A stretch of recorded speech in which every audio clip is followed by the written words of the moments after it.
Are we live, Sherry? Yes, it's starting right now. Okay.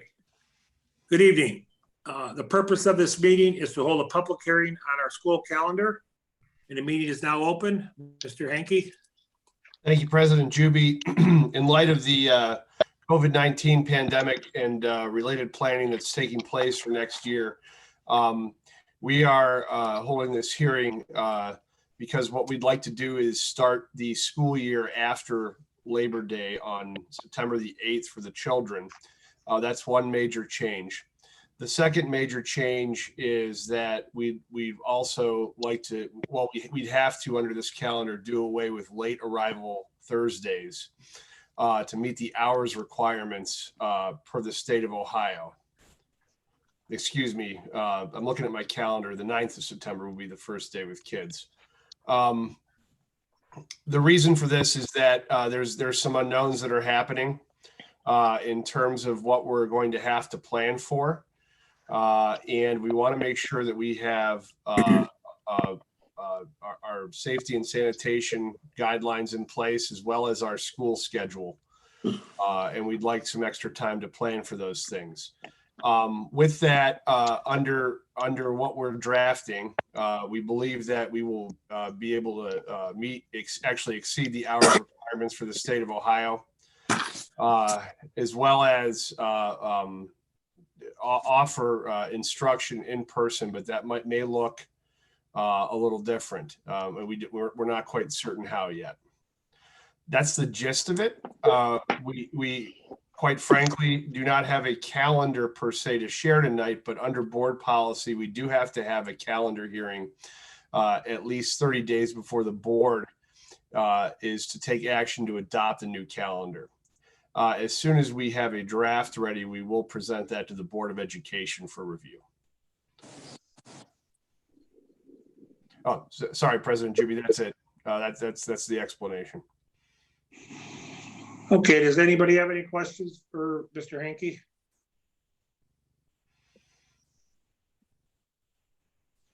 there any emails coming in? Good evening, Mr. Hanke. Just wanted to know with the new calendar, will we be keeping the same vacations and the same end dates and stuff like that? That's a really good question. Oh, and I apologize. Let me back up, President Juby. If any members of the public have a question, please email Al Saluka at asluka@ghbulldogs.org during this hearing, and he will relay the questions to us. Back to your question, Mrs. Daniels. Yes, there will have to be modifications made to what we're looking at is shaving 2 days off of winter break. So it wouldn't be a full 2 weeks. It'd be like a week and a half. Also, we'd have to go, excuse me, a bit later in June, probably to, it could be depending between June 4th and the 7th, if not a little later than that. Excuse me. The other issue is that because we have to train teachers for online learning, we are going to look at front loading a lot of the professional development. So, for example, you'd have maybe 3 or 4 teacher professional development days at the beginning of the year. I am right now working with the ESC on developing some PD.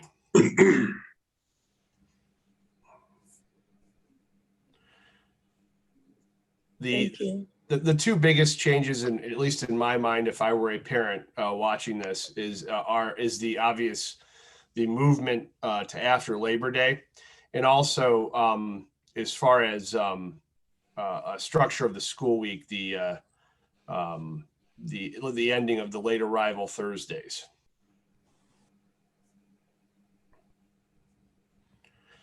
This is not obviously ideal. We'd like to start and end what we proposed initially with the Board of Education before the pandemic hit, but it will give us some time to get everything in order to have the school buildings be safe and have a structure in place for the kids. Do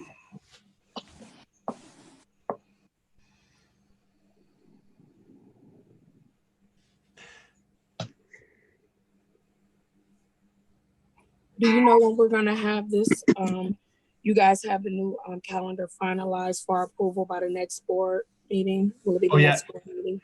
I hope we have a draft done to share with the board members individually by the end of the week. It's just, you have to be, you think a calendar, at least in my mind before, it doesn't take as much work, but it takes a ton of work. So we are in the middle of it. We also have to be mindful of our two unions in terms of requirements, to share with them. And also there are some things in their contracts that do affect the calendar. So we have to talk to them about that. Okay. So there are things, other things that are in play. We also want to get feedback, and if it's not right now, if I'm talking to some parents right now, if it's not right now, it's okay. You can email me or Mr. Saluka, or any of the board members, obviously, and we'll try to help you with that. And we're trying to get some more parent input on that, and that's one good reason we have this type of hearing, so we can get some of that together. Mr. Hankey, could I suggest that they just email you or Al or Sean? Because if they send it to That'd the be board, fine. we're just going to forward it to you guys anyway. That'd be fine. Just go ahead and if you do get any though, please just forward them Sure. on. But email me, myself, or Mr. Sluke or Mr. Patton, and that'd be fine. And if you have input after this hearing, that'd be fine too. This is not, again, this is a situation where we're trying to adapt given the current circumstances we're under. Do you foresee if after the school year, the following year, do you foresee us keeping the after Labor Day or back to the way it was before? President Juby, I know that's something that's on folks' minds. I don't know. I think that we'd have to look at a variety of circumstances, Sure. including our vocational school that we work with. No matter what our calendar is, we will adapt to the CVCC calendar by offering transportation to the students even when there's not we're not in session. We've done that before where our calendars haven't matched up. So that won't be an issue. I think we'd have to look at it. Obviously there's been some movement in this state at various districts about the idea of the after Labor Day start generally, and I think what you're going to see is a number of districts go to this. Unfortunately, as I talk, we don't have guidance from the state or the governor's office in terms of state regulation in terms of start of school. They're saying it's a local decision. Ms. Kitson, do you have any input from CVCC as far as their calendar for the following year? No. Ms. You're Kitchens, not coming through, Chris. yes, we can hear you. I can't hear her. I can.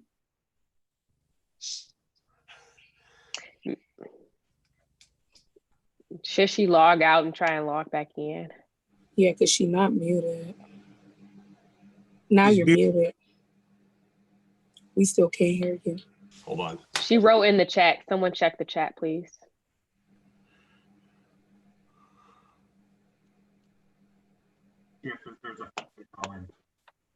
Yeah, her chat says, is there a phone I can call in? So, Or maybe she should try and log out and log back in first. I think so. yeah, that's a good idea. There we go.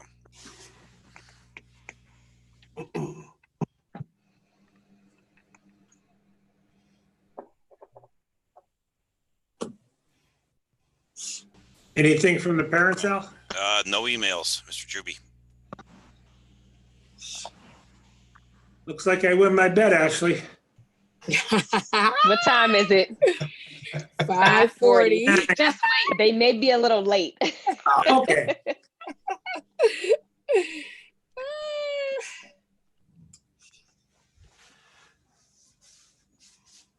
He got you, Ashley. Yep. I'm gonna take that one. That's fine. She'll probably get me later on. Just enjoy the win. Enjoy the win.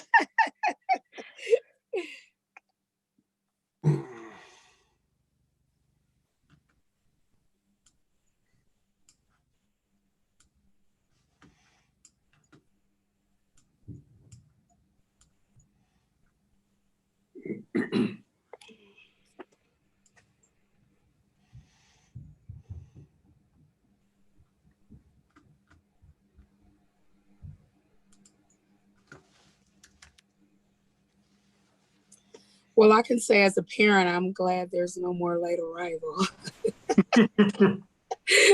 You didn't like that? No. That had to be a Try to be- transportation issue, huh? Okay, Mr. Juby, Yes. Ms. Bolton just emailed me. She Okay. asked if we could please recap what the proposed changes will be for next year. Mr. Hanky? Not a problem. Not a problem. So for next year, we're looking at starting the year on September 9th after Labor Day. And a couple of things with that is the elimination of late arrival Thursdays, and also probably, I mean, 99% sure we're going to have to shave off a couple of days off winter break. So it'll be like a week and a half instead of 2 weeks. And we'll go later in June, the 4th through the 9th possibly, but we really have to take a close look at those days. I'm trying to think of what else I said. Additionally, this is because of the COVID pandemic and trying to plan for next year in a two-pronged approach with safety and security. First at the forefront with safety, security, and you could add, sanitation plan to this, and then also what our exact plan is going to be for bringing the children back to make sure it's all in order. Front-loading professional development, have teachers be able to teach blended and online learning environment. CVCC is actually opening August 19th, and they will actually have their classes at CVCC. We're starting our board meetings. We actually are meeting Thursday in person for our board meeting, and July 6th, the remote working is done at CVCC, and all employees will report to work per contract guidelines. So one thing I think is important, we do have a large number of students at CVCC, so I think it's important that our district works with CVCC to make sure that, I guess that education is going to be consistent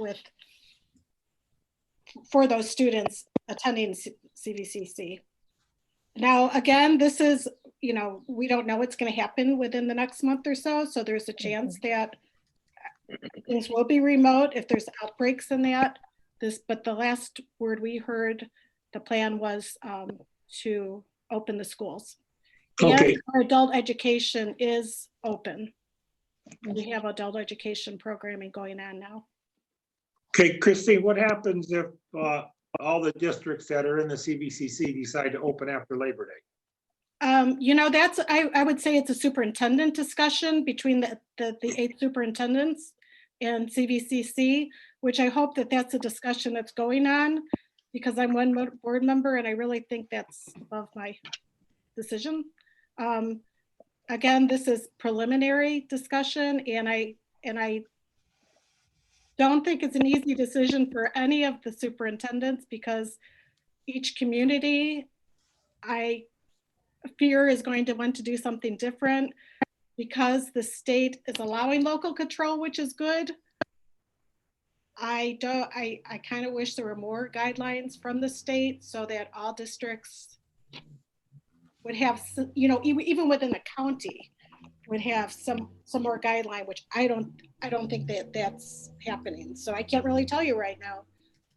And I'm assuming that the CVCC superintendent will be meeting with the other superintendents. But again, this is preliminary. Mr. Hanky, have you heard anything from the state about guidelines as far as maybe going from 10 to 15 students in a classroom, or nothing yet? No, it would be most helpful if they let us know that the issue right now is that, you know, we're looking at a total of 10 people in a room. And if there's relief on that, we have through OSBA and BASA, we have put legislative relief requests in, some of which it did make it into the legislative relief, especially for us, the licensure relief piece. We have not gotten an update as of today as to where that legislation is. There's a number of things in there as well with testing and things of that nature. That being said, Mrs. Kitson, I'll email Mr. Mangus. I haven't heard about the calendar yet, but as you said, it's just preliminary.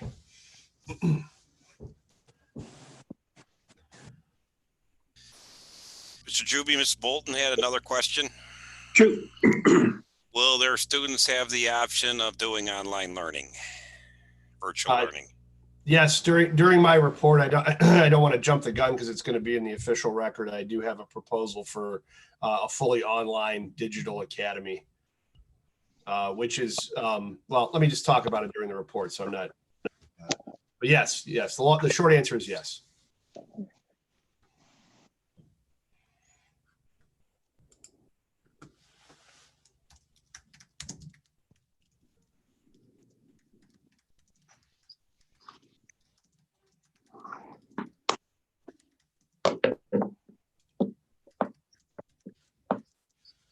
One thing with CVCC, I will say their class size is so much smaller. That could be one of the reasons. Plus the education that goes on with CVCC is hands-on, a lot more so than in the traditional classroom. So How will like the EMTs and the LPNs, how will they get their practicals done? well, Is that work-based programming will not be in place the first semester. The training will all be done at CVCC. They'll revisit the work-based training the second semester, but they do have a lot of practical labs available at CVCC for the hands-on types of learning. And really, when you think about it, whether it's nursing, whether it's construction trade, whether it's electrical, those really need the hands-on type of learning. I think it's very difficult. It was difficult to do remote, and so, and again, with the smaller class size, that the decision at this point is to have these students report to CVCC. Now, in the past, did the LPNs go to clinicals at hospitals? The LPNs, are you talking adult education, or No, I'm we don't talking have? about- Yeah, the CVC, we don't have an LPN program for the students. No, for The the adult adults. education, I would say, I can ask, what they do some of the training at nursing homes and that. As far as adults, I will find out from Mr. Mangus if they are going on site. If it's a new program, there's a good chance that all the work that they are doing is not clinical, it's more of traditional instruction before they go into the hospital setting. But I will find out. What about the EMTs? The adult, again, I can ask. I don't know. I will tell you that we were told that the instruction is starting this summer for the adult education. And we are following guidelines from Ohio Department of Health. So I will find out those answers to the adults. Thank you. I have the answer, sure. Oh, that was loud. Sorry. Any other questions, Mr. Sluka? Those were the only two that I see.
Al, if we wanted to discuss the diversity meeting supposedly coming up on the 17th, can we do that now, or should we wait till the regular board meeting? No, I would do, What, I apologize. I thought I was on mute before.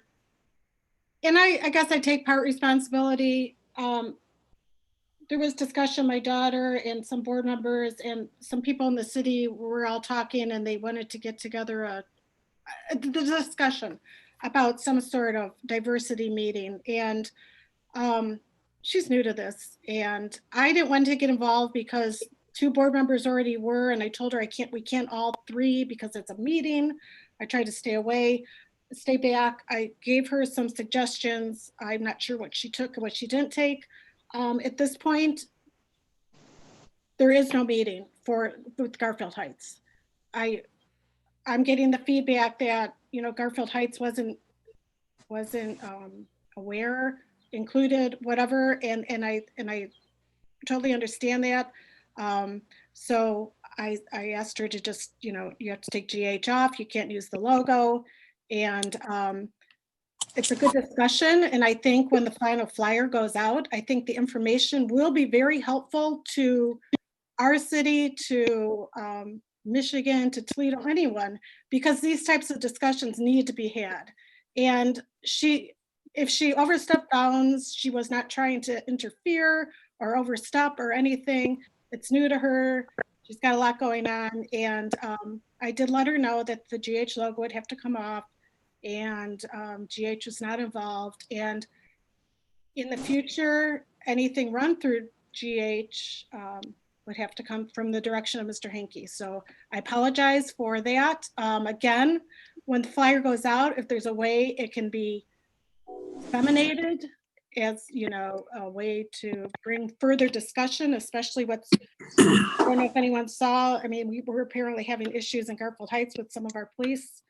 And I think any discussion we can have about diversity is only going to be helpful. So I apologize for that. I agree, Ms. Kitson. My only concern was I just got that email today and I saw the flyer. And I understand, and I tried to explain. She is new to this, and I tried to explain to her, and she didn't follow my suggestions. So it's over. Thank you. Thank you. Mr. Juby, we have one more question from Ms. Bolton. I may lose Ashley now. Okay. No, it's a question though. There we go. And it has to do is information available online from previous board meetings which address the situation with schools for next year. And I don't know if I fully understand the question, but I'll throw it out there. Does she want the minutes from the board meetings? I don't know if there's, I'm not sure. It's just, that's the question that came up. I guess maybe we can address it with her. Mr. Henke and I could probably address it with her aside from this board meeting and find out exactly what she's looking for. Okay.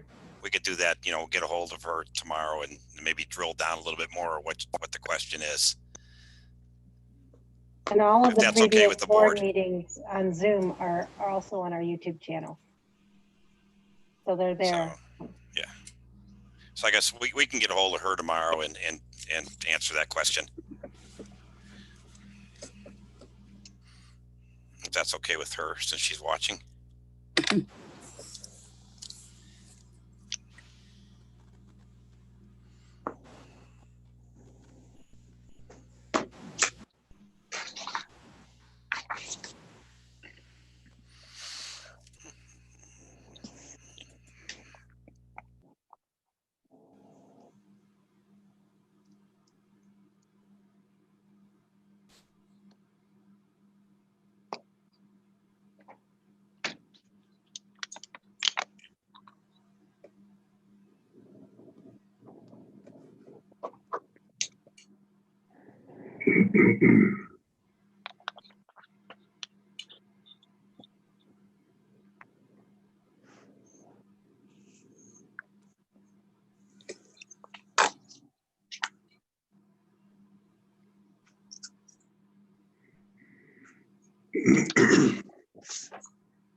I guess I got one little small question, Mr. Hanky. With the new calendar, do you guys put the new proposed calendar together and then present it to our unions for their input? Or do you get their input and then create the new calendar? Well, this one, what the union contract is that they usually get two options of calendar.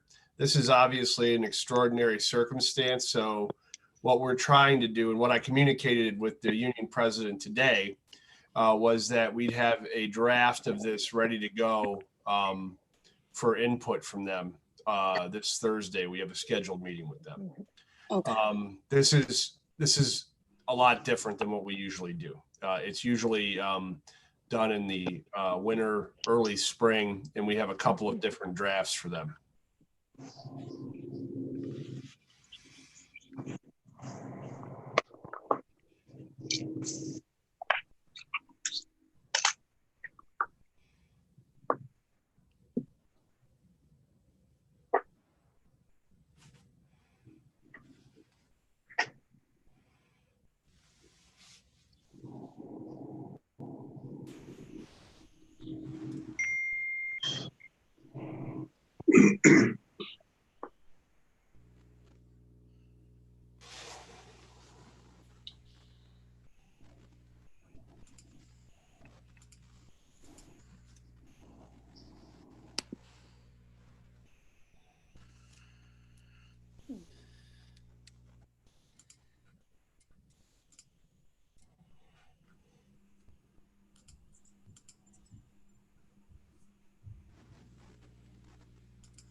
I guess I got one more question.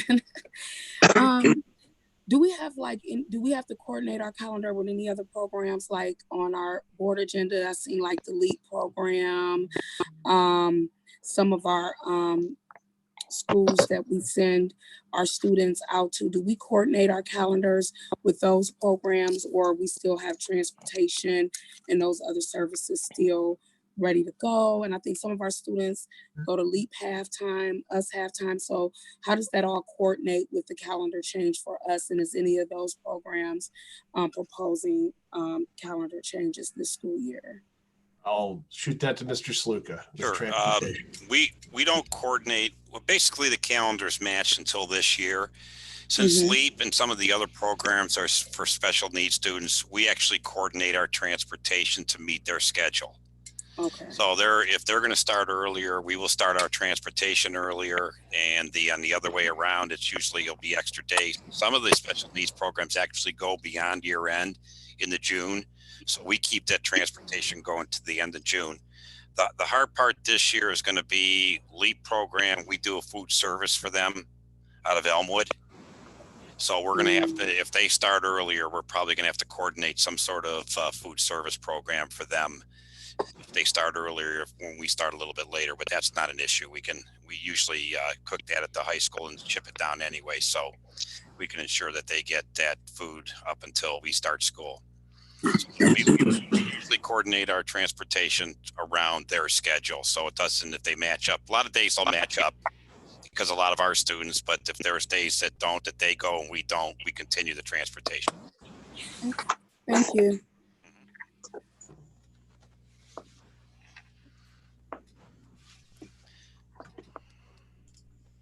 It's 6 o'clock. We can start our regular meeting. I'd like to bring the June 15th board meeting to order. Roll call. Mrs. Daniels. Present. Ms. Thomas. Present. Mrs. Tucker. Present. Mrs. Kitson. I'm here. Mr. Juby. Here. Recommend adoption of agenda as presented. So moved. Second. Discussion. Roll call. Mrs. Daniels. Yes. Mrs. Kitson, Yes. Ms. Thomas, Yes. Mrs. Tucker, Yes. Mr. Juby. Yes. We have a moment of silent reflection and then the pledge of allegiance, please.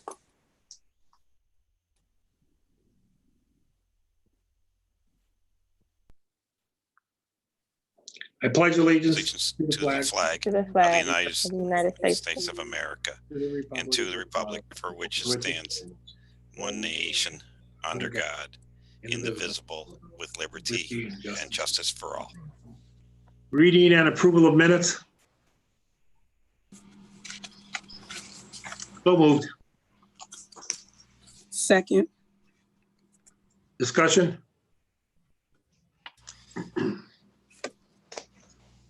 Roll call? Mr. Juby, Yes. Mrs. Daniels, Yes. Ms. Thomas. Gotcha. I saw the head nod. I got you. Thanks. Mrs. Tucker, Yes. Mrs. Kitson. Yes. Board President's Report. I got a very short one. Good evening and welcome to our June 15 board meeting. On behalf of the board, we would like to congratulate the class of 2020 upon their graduation. We would also like to thank the administration and staff for all their hard work in making this year's graduation a tremendous success. We would also like to wish everyone a safe and healthy summer. And that concludes my report. Any committee reports? I do have a CDCC, so I can go after whoever just said they had a report. Go ahead, Christine. Okay, mine will be quick.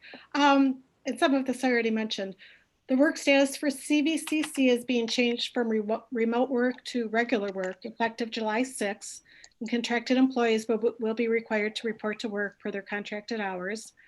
For the upcoming year, flexibility is the key. At this time, the plan is to open the doors on August 19th with social distancing protocols and work in the hands-on lab. Staff will be on hand for instruction and work-based learning for high school for the first semester. I did just contact Mr. Mangus, and our adult education is actually going out for work. They are doing some of their practical experiences now, following the Ohio Department of Health and the CDC guidelines.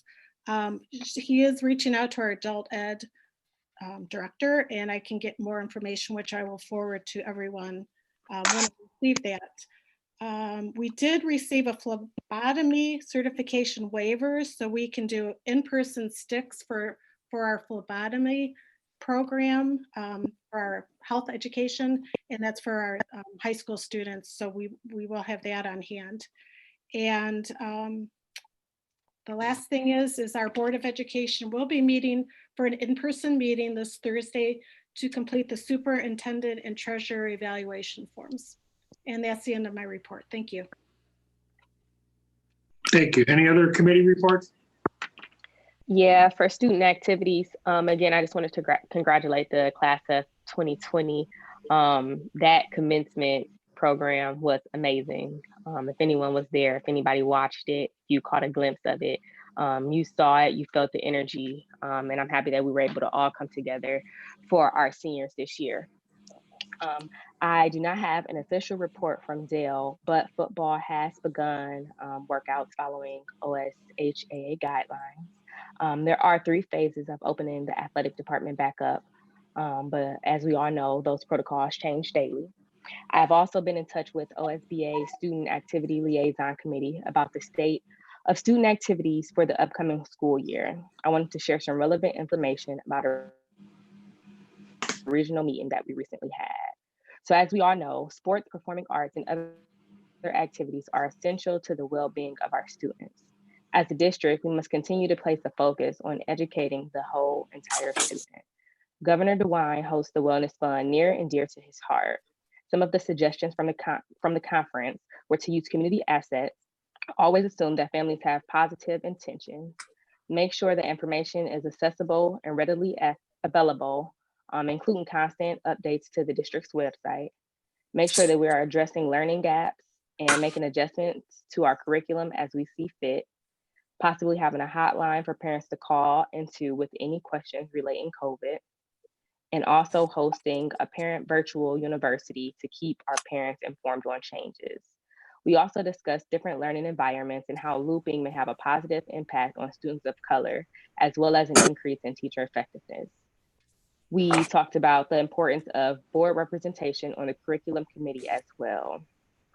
One district even talked about how they broke up their middle school into tiers provided by PBIS in order to make meaningful connections and interventions with students and families. And then lastly, we talked about the bill that Chris mentioned that would allow special certificates to our teachers to teach other subjects. And that concludes my report. Thank you. Ms. Daniels? Yes, I have a policy committee report. The board policy committee met on Wednesday, May 20th, 2020 to review several new policies and policy updates recommended by Ohio School Board Association. The meeting was conducted by President Juby, Mr. Hankey, Mr. Patton, and Mr. Saluka. I was excused from the meeting due to family matters. Most of the policy updates were taking out or adding new language to the policies. Listed below is a breakdown of what was discussed during the meeting. There's a policy that was reviewed on executive sessions, and that policy updated was to take out language of students. We also had policy BDGB, and that's minutes policies, and that added language that board minutes must be accurate and with sufficient facts. We also had a staff conduct update, and that language was for all educators to comply with licensures code of professional conduct. We also had staff and student relations, and it was a language that was changed to align with staff conduct and and update the professional code of conduct for all educators. We had policy number IJA, career advising, aligned with the new graduation plans for the Ohio Department of Education. Policy IND/INDA, which was in regards to school ceremonies and observances, patriotic exercises. It updated policy needs to be submitted to Ohio Department of Education by October 1st.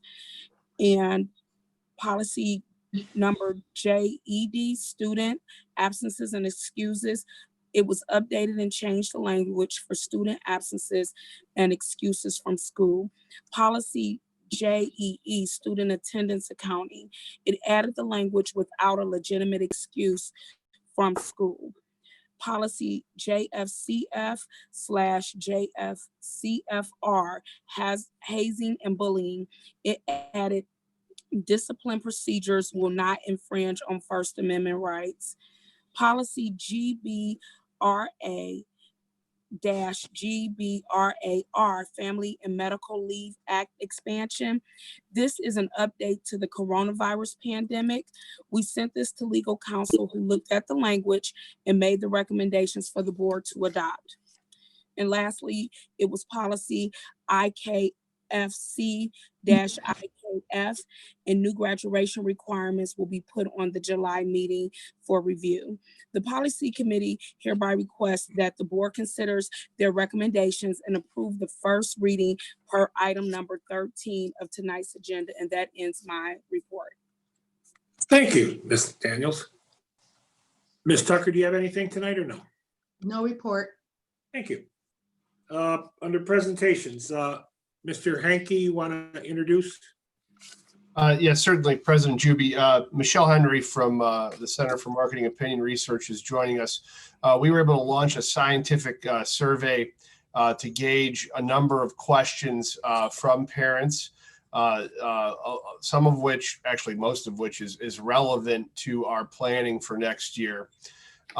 Ms. Henry, I believe all the board members should have received the report through my report on Friday. So Ms. Henry is going to briefly go over some of the highlights of the report, I think, and go from there. So Michelle, go ahead.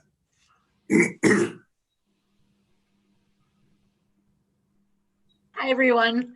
Okay, so I have to apologize because I'm in my office and I can't close my blinds, so it's giving me these weird like highlights, but that's not really the way I normally look. So, so I just want to start off a little bit and say a little bit about who we are. The Center for Marketing and Opinion Research, who we shortened to CMOR, has been around for about 14 years. Before that, my business partner and I used to work at the University of Akron, running their research department there. So CMOR specializes in working with public agencies. So we work with school districts and local universities and colleges, as well as healthcare organizations and government agencies and nonprofits. So because we have a background in public service, when we started CMOR, we decided that that's really what we wanted to focus on. So we've done a lot of work with organizations that make a difference in the community, like yours. So that's a little bit about who we are. Our capabilities here is an on-site call center. We do web surveys and focus groups, as well as in-depth interviews and any other way to talk to somebody and find out what they're thinking. So that's a little bit about who we are. We've been partnered with Garfield Heights for the last 10 years on a variety of different surveys, including some levy surveys and some surveys of parents about attrition. So this survey obviously is about what's going on right now. And I know you guys all have it. I'm going to just kind of go a little bit over why we did what we did and how the report lays out, and a couple of the key findings, and then take any questions that you might have. So just a little bit about how the report lays out. On page 1, you had the executive summary. Do you want me to share my screen, or do you want to just look at the copies you have? It would be beneficial if you could share your screen, because I didn't print them off. I only have the electronic copy and I only have one screen, so I'd be shuffling back and forth.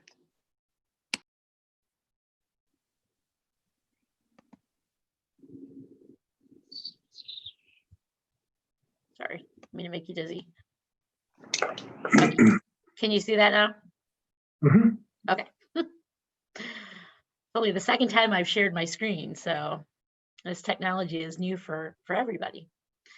Okay, so on the first page is the table of contents. So we have an executive summary, and in the executive summary, it's really an opportunity to kind of look at everything at a high level glance. We don't do a lot of additional analysis, just kind of giving you a feel for what the responses were and some description about the findings. Then we move on to the survey results, which are set up in 3 different areas. First, about the overall problems and concerns given the coronavirus, and then feedback on how the online learning went for the year, and then perspectives on what parents would like to see happening next year. We asked a few communication questions. There's a section on respondent demographics. There's a section on research methodology, and then the survey instrument, so that you can actually see how the survey is written, in case you want to go back and say, what exactly was the wording on that? So that's a little bit about the methodology, or I mean about the table of contents. So I want to talk a little bit about the methodology. It's actually at the end. I'm not going to scroll all the way through, but I'll just talk a little bit about, we talked to 462 people, parents in the district. That gives us a 4.1% margin of error within a 95% confidence interval. So basically what that means is, whatever finding we have, we can say that if this survey were repeated 90 or 100 times, that 95 out of 100 times, that result's going to be anywhere from 4% on either side of that finding. So because we did this survey based on random sampling on the phone section and with the emails, we actually gave every household an opportunity to participate. So we know that this survey is giving us valid and reliable results that we can do statistical analysis on and tell you what are significant findings. So that's a little bit about the methodology. So I'm going to go a little bit out of order, because I think what I really want to talk about first is the feedback on this year, because I think that the feedback on this year was really positive, and I think sets a really good story to start to look at how the parents are looking at what's happening. So if we talk about what's happening with the online learning and what their experiences were, we had 47% of the parents give us an excellent or good rating for how that experience was for them. We had very few that actually gave us a poor response. It was 16.9%. We asked the people who gave us a poor response what that was, and that would be the 74 people you see in that next couple of lines. And the main reasons we were given is that they had difficulty managing their child's learning, and their child had difficulty staying focused, and the work was not engaging. Again, those are pretty small numbers with only 74 people having given a very poor rating to begin with.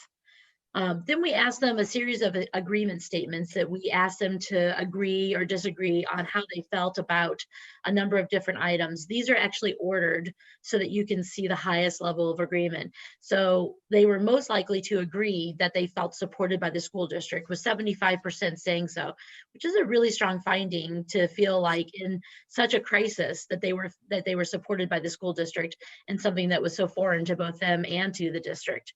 Following that, we had almost 2/3 indicate that they found the amount of resources being shared online to be helpful.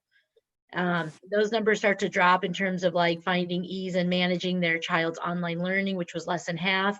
If you go down to the very last one, where we ask them if their child's online, where they were asked to agree if their child's online learning was challenging enough, we had 17% agree that it was not challenging enough, which means that there's a good number of people out there that felt like that online learning was challenging.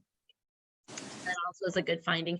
So overall, there's a lot of support in terms of the feedback for this year and how they felt, and parents generally felt positive about that. We asked who was most responsible for managing or helping their child with online learning. Overwhelmingly, the mom, followed by the mom and the dad equally. So there's a good number that had a parent helping them. We also asked how much additional instruction they felt was provided by an adult. And we got a little bit more than a quarter that said a lot, and a little less than a half that said some. So that means, nearly 75% were actually doing something in addition, whether it was some or a lot, to what they were provided. We also asked them what works well about the online learning, and we heard accessibility of teachers, Zoom meetings with teachers, the timetable of assignments. So we heard that, you see that there's a lot of involvement with teachers and how the teachers structured things. Then we asked them how Garfield Heights could improve the online learning, and the most frequently given response was a virtual interactive classrooms, followed by organized, reasonable, relevant assignments, and more Zoom meetings with teachers. So you can see that both what works well and what they want more of is that interaction with teachers.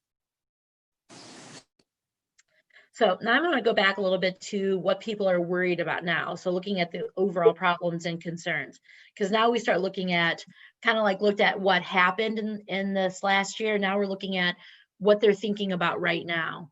What are they worried about? We ask them what are they worried about? Probably have a survey for that. What the most important thing is that they worried about as a parent during the coronavirus pandemic. So this, they could say anything for it, didn't have to be related to schools. And their top concerns were having virus contraction in their family, their learning being compromised during online learning, and prevention measures being practiced and enforced. And this was just in general. Then the next question we asked them, well, what was their biggest concern about their child not physically being in school as a result of the coronavirus pandemic? The top response given there was no socializing with peers, followed by falling behind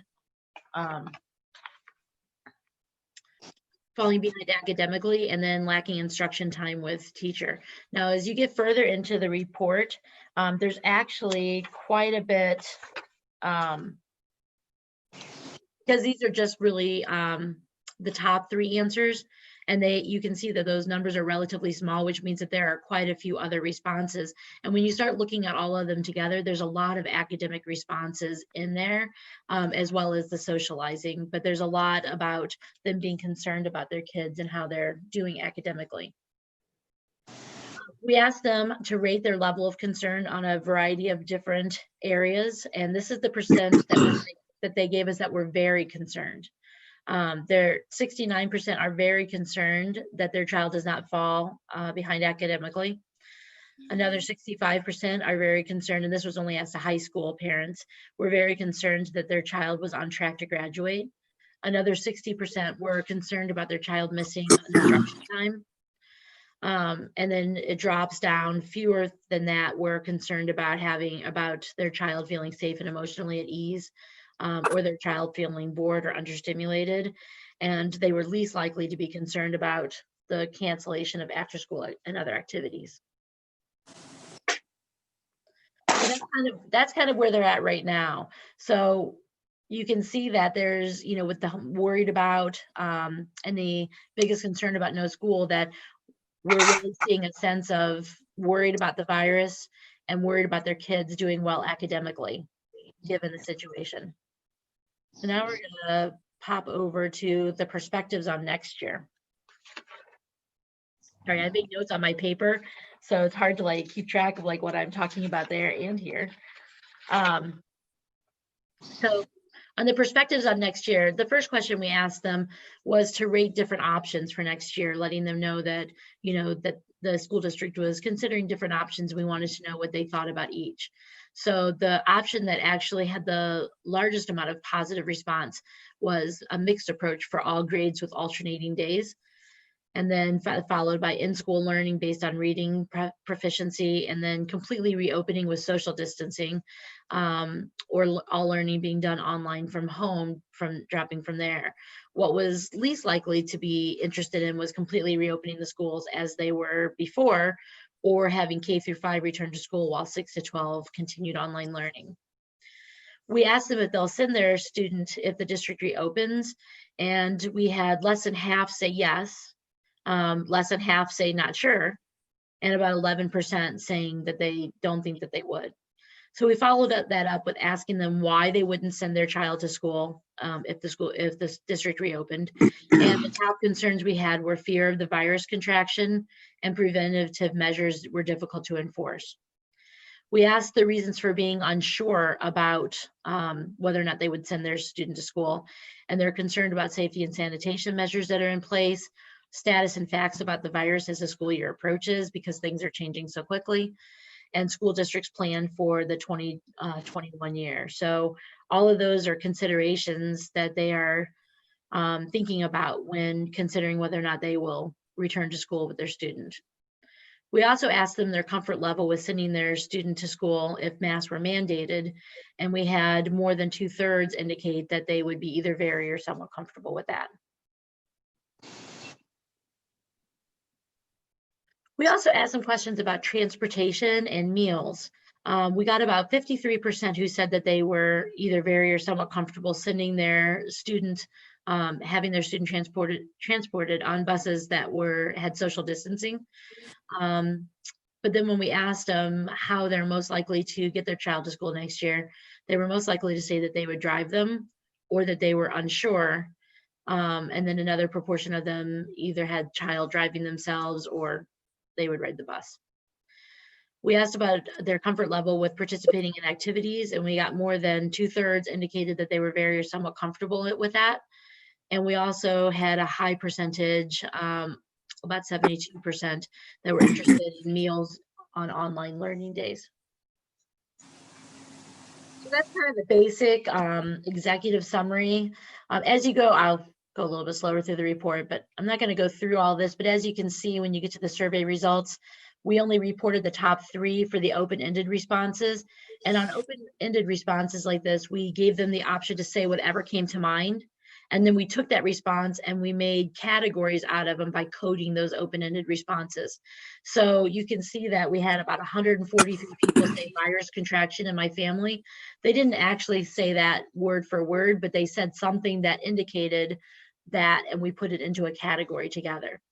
So we try to keep our categories to what's reasonable, because we want to make this usable so that you can see things and how they're grouped together. But we only report the top 3 in the executive summary. So as you go through the report, you can see that there's the bigger list throughout. And also, when we give them the opportunity to give us more than one, we usually report the first response separate than all the responses, because first response is generally like top of mind. What's the very first thing I think of when I think of what I'm concerned about? So that has a little bit more of an impact, or carries a little bit more weight than all the responses. We did break up the results by different elementary schools and the different school types so that you can see any differences in there. We did that on all of the items. I'm going to scroll through kind of to the end and look at the communication questions. Okay. So when we asked them if they had visited the website in the past 2 months, we had almost 3/4 of parents indicate that they had.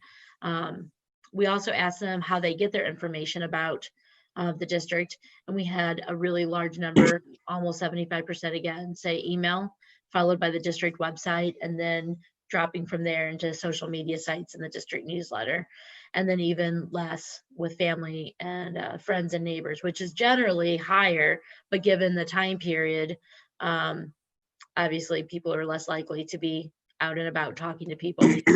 We also asked them which communication methods they've used in the past. As you can see, text messaging, as you might expect, would be the most common form of communication, followed by email, and then social media and accessing videos. And then after that, we have the respondent demographics and then the survey. So that's kind of in a nutshell, the basics of the report. I think the things that I wanted to really highlight was that I thought that what was really interesting was how positive parents were, even though this has been a difficult time, and there were and they've been worried, obviously, about the academics. Is that you had really strong positive findings on how well you did with your online learning, and then also to point out that parents reiterated at several points their fear of the virus and their need to understand what measures are being put in place and how they can keep their students safe. And then also their interest in making sure that their kids are academically on track and having teacher involvement, because we saw teacher involvement, throughout as a pretty steady theme. So that's it. If you have any questions. Hey, this is Chris. I have a question. Go through the area that talked about the online access and computer access. It seemed like it was high, like 93% of our students were able to have internet access and computers. And to me, that was a concern that our students didn't have that available to them. And I'm wondering if it's because we provided Chromebooks, or if, I guess I thought that number would be a little bit lower. And I don't recall exactly where I saw it in the survey. I do remember that, reading that as well, Ms. Kitson, and was wondering whether or not it was because when the survey was given, they had received the Chromebooks and hotspots. So Right. Yep. the majority of the need was met at that time. Right, that's my thing too. I think it's important if we can determine how many families need that access. Will we have the funds? Can we provide that hotspot to them for the upcoming year and the computer, versus those families that have internet access and computer access already? I mean, I'm really thinking that if we're going to go online for a period of time, we have to make sure all families, all students have reliable access and computers. And I mean, I don't see how online is going to work unless we really have a clear understanding of where our students stand. And that's just my personal opinion, but I think it's very important. Christine, it looks like only 3.7% do not have reliable internet access. So we should Correct. But my question is, we were under the impression that a lot of families do have it. So as Millette said, is it because we provided the internet hotspot for them? Is it because we provided the computer?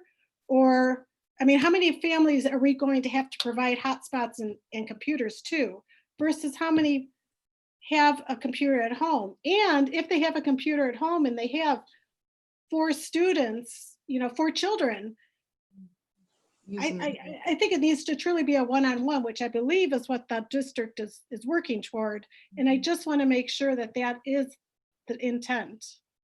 Ms. Bailey, when we passed out the Chromebooks, did every student get one or just every household? Every student that needed a Chromebook received one. Initially in the elementary schools, initially we were passing them out grades 4 through 12. Then we ordered some more Chromebooks. At the elementary levels, we were doing it 1 for every 2 students because all of their work initially wasn't online completely. But everybody that asked for a Chromebook, so I think that number is pretty high about access to technology, because we gave out a Chromebook. Now, as far as hotspots go, we only ordered 70 of them, and we passed out about half of that. Now, summer school Chromebook pickup started today for some students that didn't have them, and we had another request for 9. So that seems to coincide with having an internet access at home. There also was that free internet that was being provided by, I think it was SBC. Can't remember right now who it was, but they were offering free internet for 3 months. So maybe that helped as well. We definitely, though, passing out the Chromebooks definitely played a huge part in students being successful, though, I think.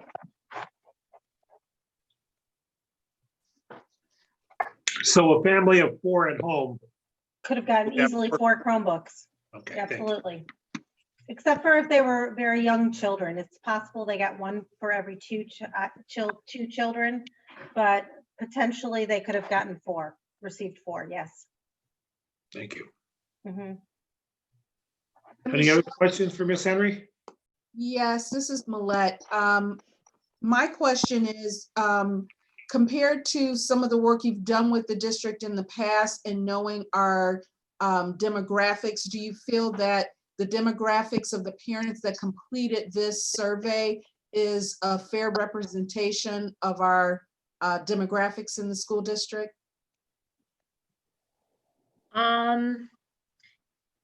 Yeah, I didn't compare the demographics of the end sample with demographics of the district or of our previous samples. Previously, we've done several communities, so we normally were matching the demographics of the community. So it's a little bit more difficult to do that match for match with this.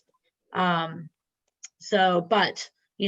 if we're not consistent with the demographics, I mean, obviously, we didn't ask for a mix between males and females. We asked for, the parent in the household.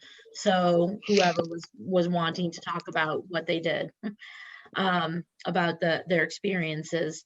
So, but we did email invitations to every parent in every household in the district, not to both parents. We only did it to 1 invitation per household.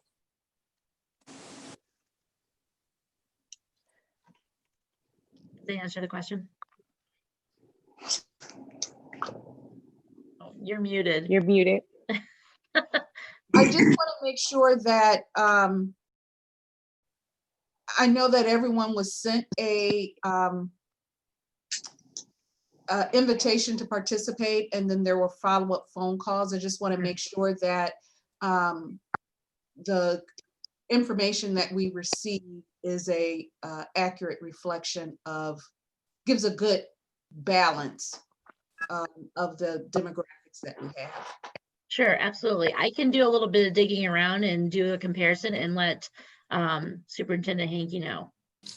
That's Thank fine. you.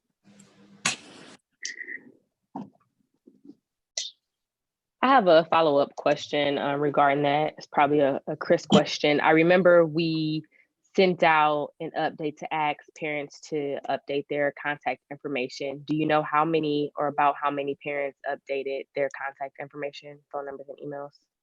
I don't have that offhand, Ms. Thomas. I will say methodology-wise, these types of surveys are relatively accurate based on respondents and also You always take a sample of a particular area or organization or for this matter, school district. So Yeah, I understand that. I'm just saying I would like to know if all parents are able to get the emails, because I know sometimes emails bounce back, and if we're talking about our sample size and it being random, I just want to make sure that we're doing the best that we possibly can to reach every family. sure, I can see how many have updated. And I think that that's why it was important to note that we did the phone surveys as well, because we monitored those bounce backs as well as who's completed, so that we only make phone calls to households where somebody hasn't completed the survey.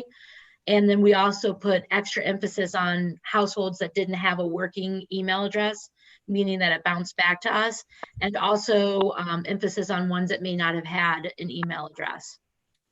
Awesome. Thank you, Michelle. Sure. There was an email today or a survey that went on our website. Is it the same survey or is it a different survey? No, I'm going to talk about that, Mrs. Kitson, during my report. That has to do with trying to ascertain it's totally non-scientific, but we're trying to get some data on about how many children or families will want to go fully online in the fall.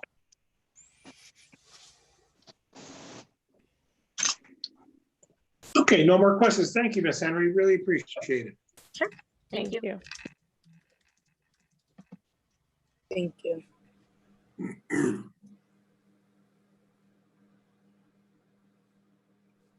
Okay, the next person up is Deborah Wright Keys.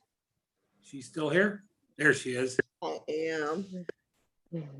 Okay. Good evening. Hello, everyone. President Juby, you do. Joe. You Joe. Joe. Just Oh, I can Joe. call you Joe. Okay. You can, Hello. yes. Okay. It's just funny to me. Every board that I speak to always call me Deborah Wright Keys, because the name of my company is The Wright Keys to Consulting. It was just a play what you have in front of me. but it's Keys, right? But that's okay. I'm used to it. It's just funny. So I just want to thank you guys for giving me an opportunity to participate in your meeting, and very interesting, informative presentations. And I also had an opportunity to view your last board meeting and was intrigued with your discussion at that time as well.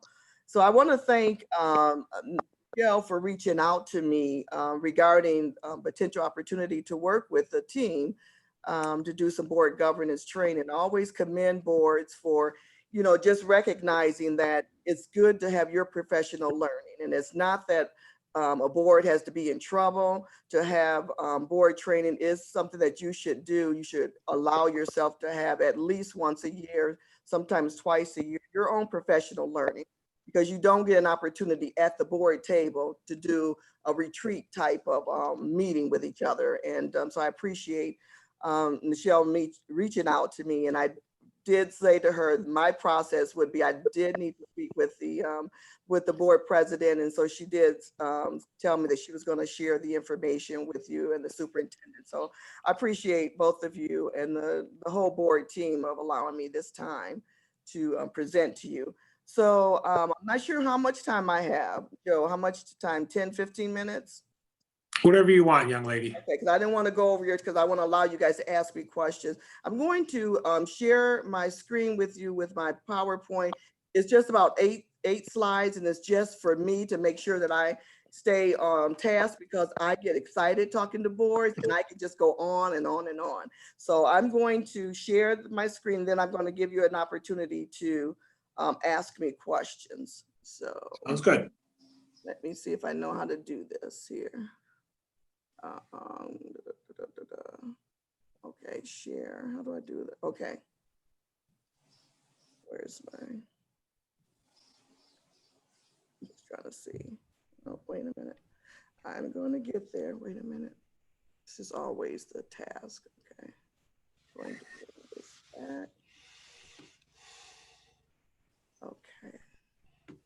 See if I can do this. Almost gonna get there.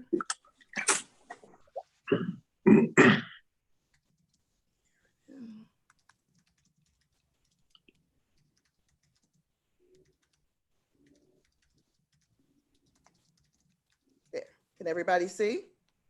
Yes. Okay, great. So again, just my name, Deborah L. Keys Wright, and I'm the founder of my own consulting company. It's just me.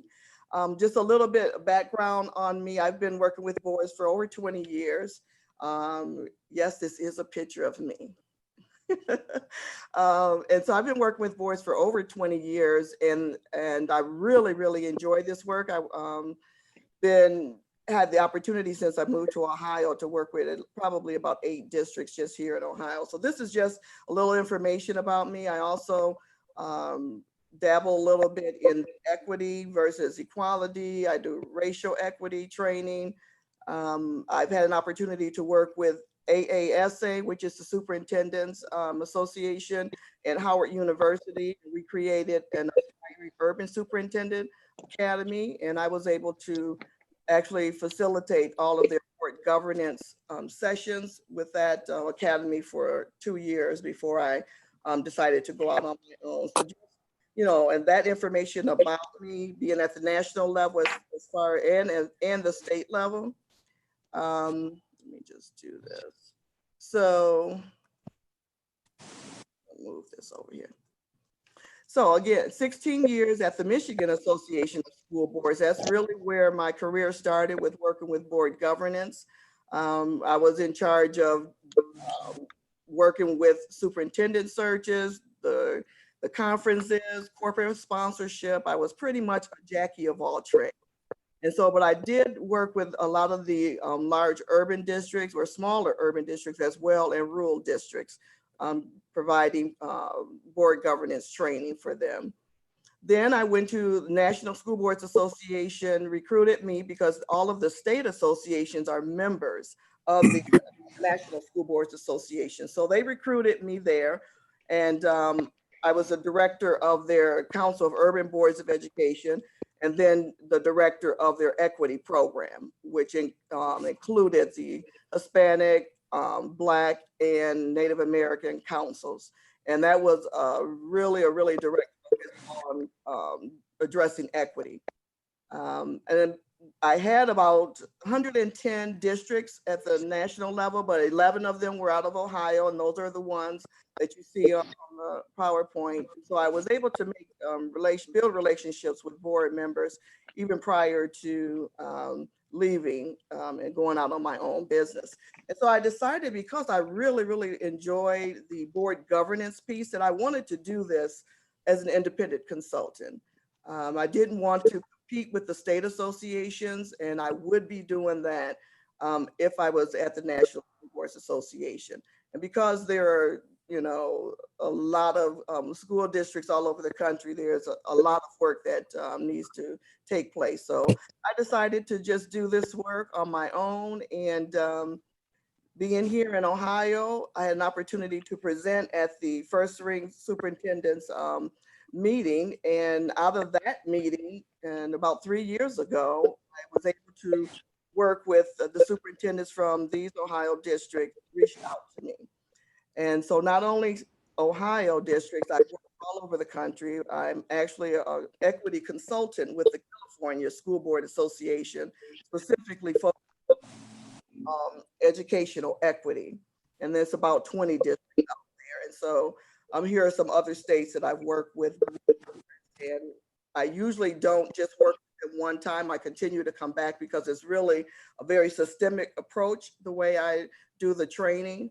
And so I work with them several times, and I'll show you, give you an idea of some of the topics that I work on.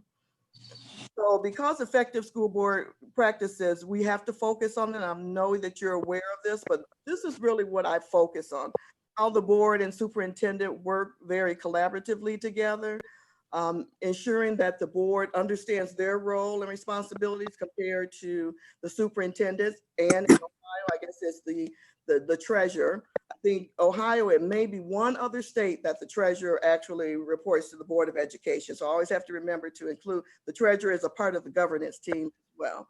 And I also like to focus on the governance team is at the balcony level, where you can see a lot what's going on, and that goes into feeds into understanding your role, of course, that the superintendent runs the day-to-day operation, and the board really just ensures that the district runs properly.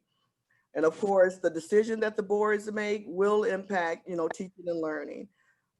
Your strategic plan, mostly it is, of course, as you know, administrative driven, but the board definitely needs to be participating in that, because you have to make some decisions based upon some of your strategic plans and your goals.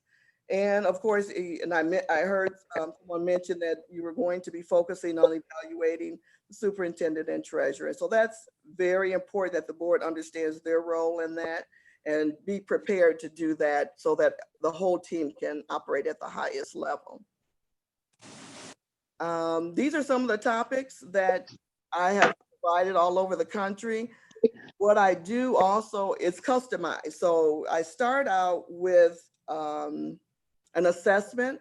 Whenever I first work with the board, there is an anonymous assessment that I pretty much go, I think 9 categories about board governance. And the assessment will let me know the areas where the team needs some type of assistance. And so that's where the customization will come in, plus having a conversation with the board president, superintendent, and then I do interview each board member.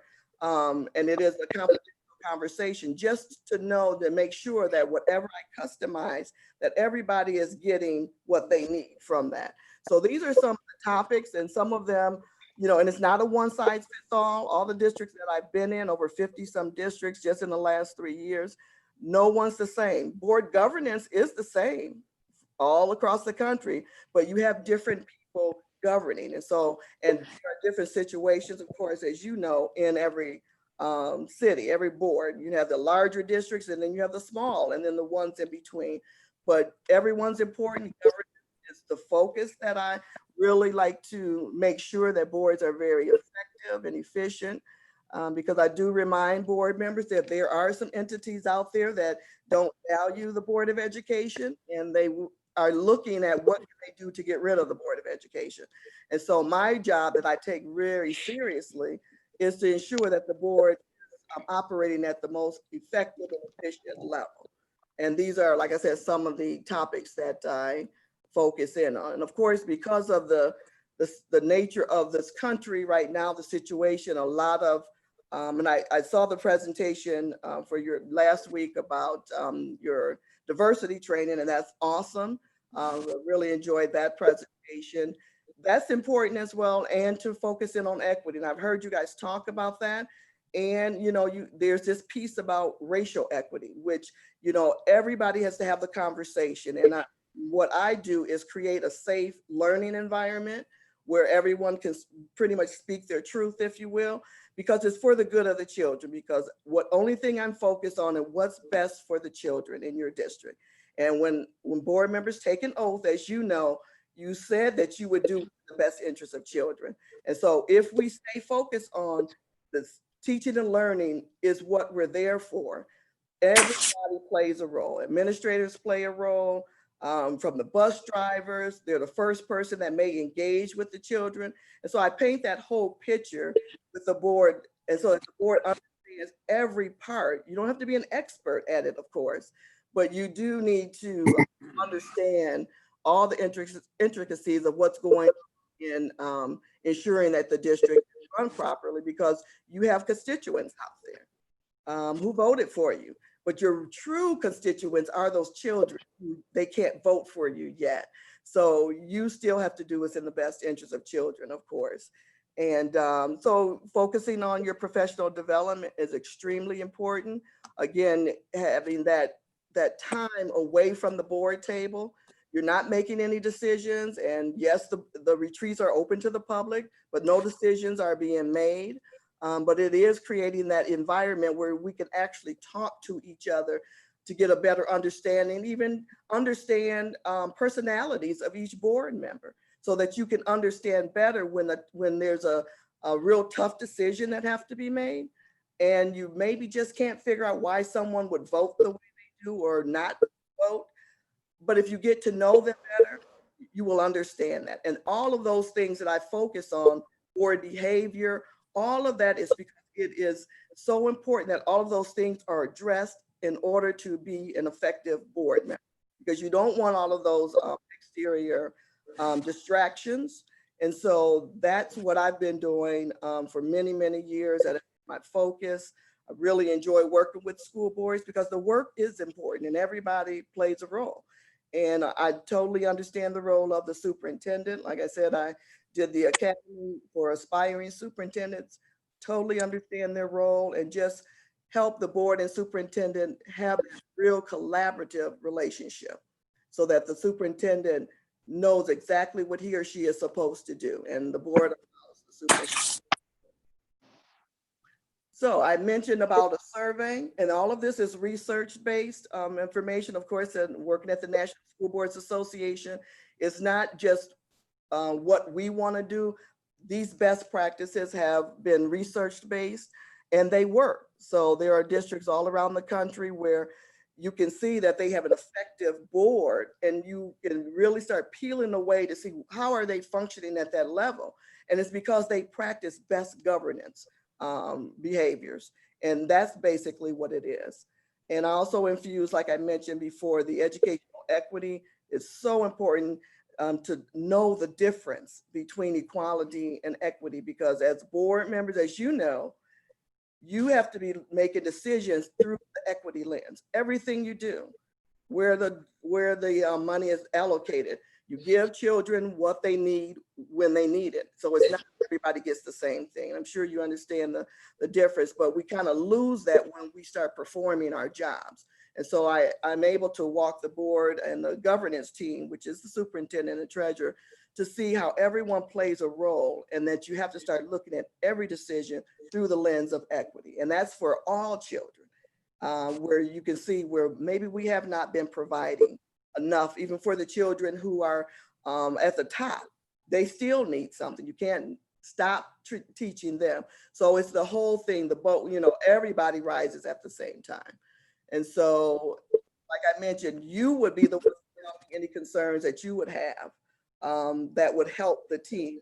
But the assessment, the survey tells me, is very telling to me. And it's not that it's negative, but it just really clears a clear understanding of the areas where most boards of education need to focus. And there are always common themes that rise to the top on every board, whether you're a very good functioning board or not.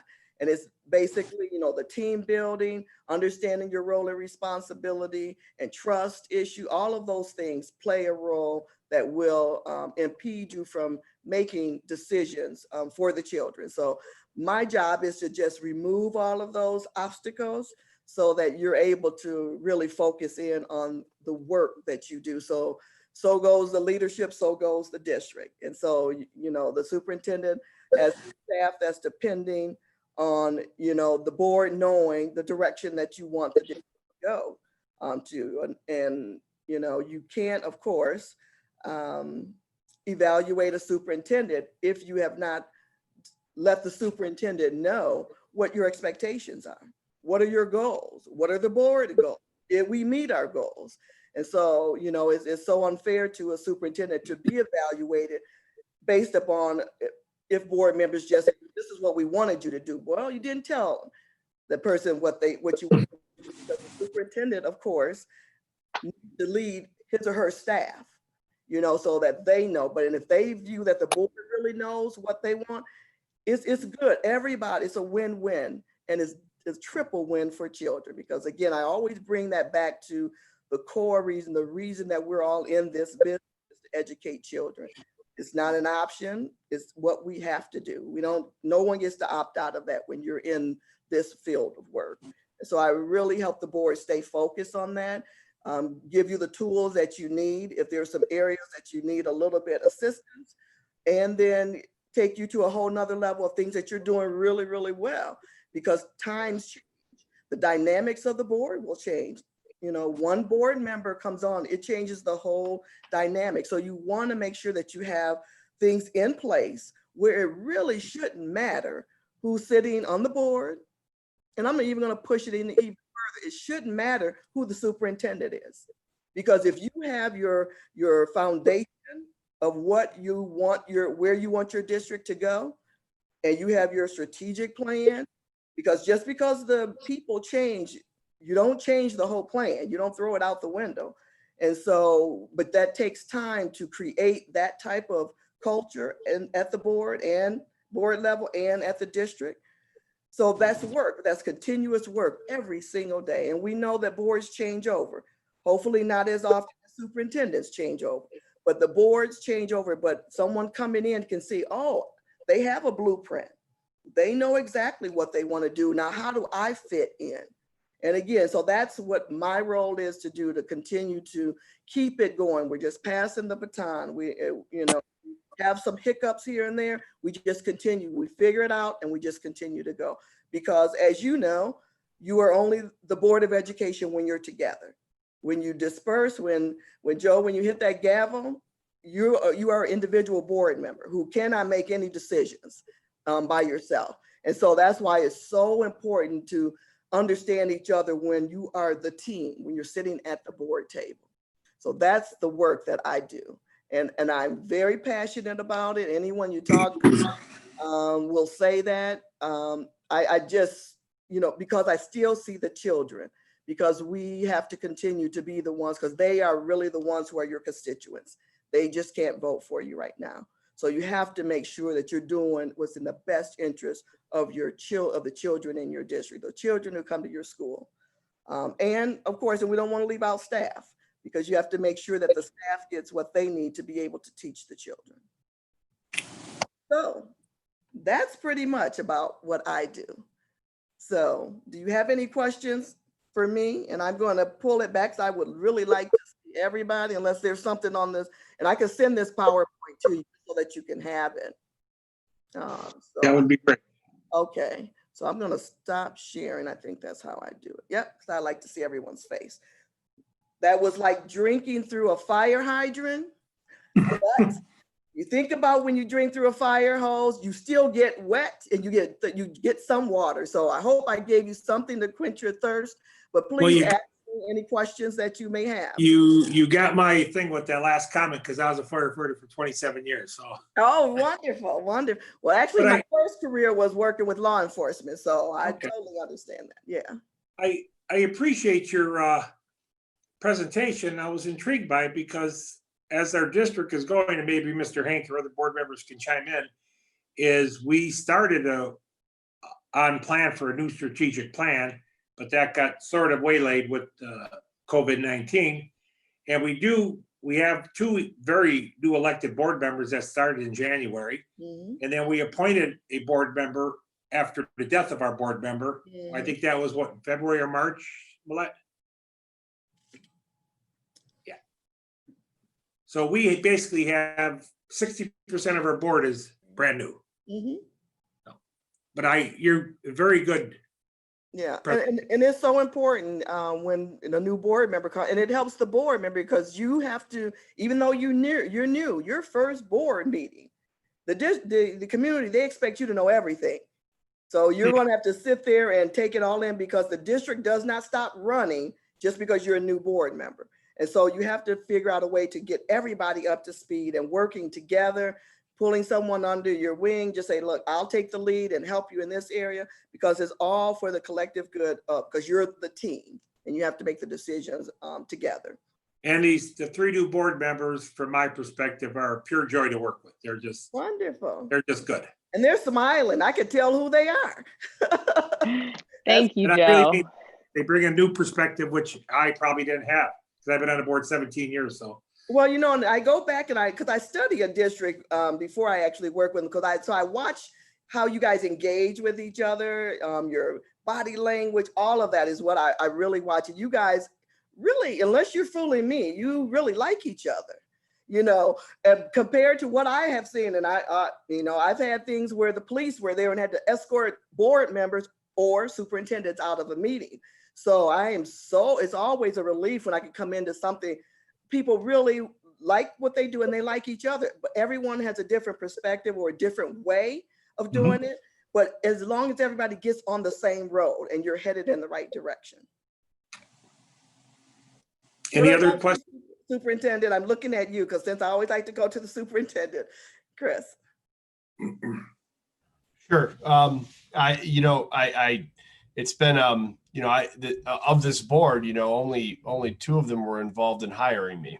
This is the end of my first year. Okay. So we're all kind of finishing our first year together. So, it's helpful anytime we can facilitate any sort of training to help us all be more effective. The other piece of this is, we do need to, at some point in the near future, relaunch our strategic plan initiative. It was very out of date. The issue that I'm having is trying to figure out when to do that, and things of that nature. We do have a consultant for that, and we were ready to launch meetings and everything else, and then all this hit. So that's kind of where we are. And the question is when to effectively do that, because we do have to get a bunch of things in place initially for next year. Yeah. So. Yeah. And my role, no matter what you're doing, other consultants you're working with, my job is to prep the board for that, because the board has to understand how do they play into that strategic plan. What are your board goals? Board goals, district goals, they should not be different. And some people think, well, no, we have our two. No, then you have two systems then. But the board needs to know what they're going, and even what is your expectations of your treasurer? A treasurer, I always say principals, superintendent, teachers, treasurers are credentialized. They go to school for this. Not saying that board members are not educated. In this role, you are lay people. You're lay people, phenomenal folks. And that's why they select you, because you represent the community. So the superintendent knows how to do his job. The treasurer knows how to, teachers, all of them. So now it's the board needs to understand everyone's role. You don't have to be the, master all of it, but know just enough so that when you make the decisions, you understand how it's going to impact. So what role do you play in your strategic plan? You have to know what do you expect? What do you want the superintendent to do when he's doing the day-to-day and work? What do you want him to do? His staff is going to say, what do you want? What does the board want us to do? So that's how I make sure no matter what you're doing, the focus is governance. Because as you know, and as I've seen all over the country, board members have a lot of power. And that's good and bad, because they can disrupt everything or they can help everything. And so it's such a pleasure to see that you guys are not the disruptors. You ask really, really good questions, and I like how you superintendent, how you're answering them, and then Al, how you engage. That's how it's supposed to be. You respect everyone's position. So you guys have, it's always like, okay, here's another one I could use as an example. This is We're doing the right thing. But one thing I will say, though, especially as things have gone by, is everyone's been very respectful on this board of each other's opinions, and I think everybody tries to help each other, even with our, because that was a big turnover. It was a big change for everybody as we went through the year, and then the pandemic hit. Yeah, so, and that's a whole nother area of where you have to shift. Your plan for educating children you don't throw that out the window. You just have to figure out a different way of doing it. Sure. And so how does the pandemic impact you? I've had several Zoom calls working with a lot of superintendents and boards. What should the Board of Education do? You have to redirect your focus, but the end result is you still have to educate children. And I was glad that one of you mentioned that, are we going to, I think, Christine, it was you saying about remote learning. Because you may have to have hybrid learning. You're going to have 3 different areas. So it sounds like you guys are already thinking about that, because the end result, how are you going to educate kids who don't want to come back to school? Any other questions? Seeing none. Thank you so much, Deborah. Thank you. Thank you, Deborah. Oh, thank you so much. I appreciate the opportunity. And I'll just wait and see what you say, but you know, I'm always a cheerleader for the Board of Education and the superintendent team and the treasurer, just as important. Thank you. Because the treasurer has to be brave enough to say, no board members, we don't have to go. Yeah. Thank you. No. Great idea. He's got the job, say there's no money. No Sorry. money. Yeah. Yeah. And sometimes it's not now, but sometimes it's no. So, okay. Well, thank you so much again for the opportunity. And I'll just wait to hear from you and continue on with your meeting. Thank you again. Thank you so much. And I'll send that PowerPoint to Sherry. Yep, Sherry, there you are. Sherry, I had to find out where you went on my screen here. I'll send that to you, Sherry. Okay. Thank you. Thank you so Thank you, much. Deborah. Appreciate it. Bye-bye. Okay, next up is Dell from Organometrics. Yes, hello, good evening. Good evening. Nice to meet you all. I appreciate having the opportunity to speak. Ashley, thank you for this opportunity. A little bit about Organometrics and who we are and how we came together. My brother is the founder and CEO.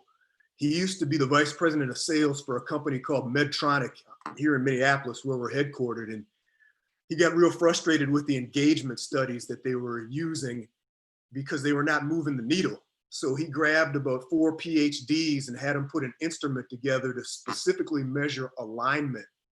And he launched it on his sales organization. It came back showing they had some low leadership, some low empowerment scores. For a 9-month period of time, they went to work on those issues and were able to realize 13% revenue growth year over year in a flat market.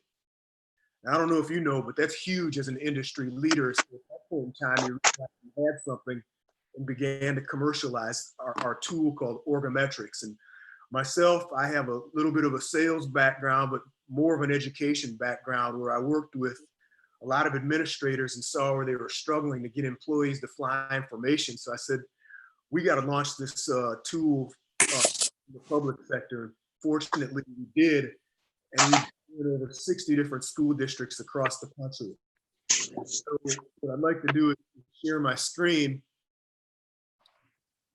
and also just to share too, we have 2 tools, one called Equimetrics also, which measures the degree of diversity, equity, and inclusion within an organization. But here we are. So this is who we are. We empower leaders, we align organizations, and drive results. We have a partnership also with the University of Minnesota, and the head women's rowing coach gave us this metaphor. She said that if their oars are off by a fraction of a second, that's the difference between winning and losing. So while we all strive for that top boat where everybody's rowing in the same direction and at the same time and in unison, if you look at that bottom boat, you'll see a couple of people rowing at the opposite direction. And as we know, that's counterproductive. You're better off having less people on your team.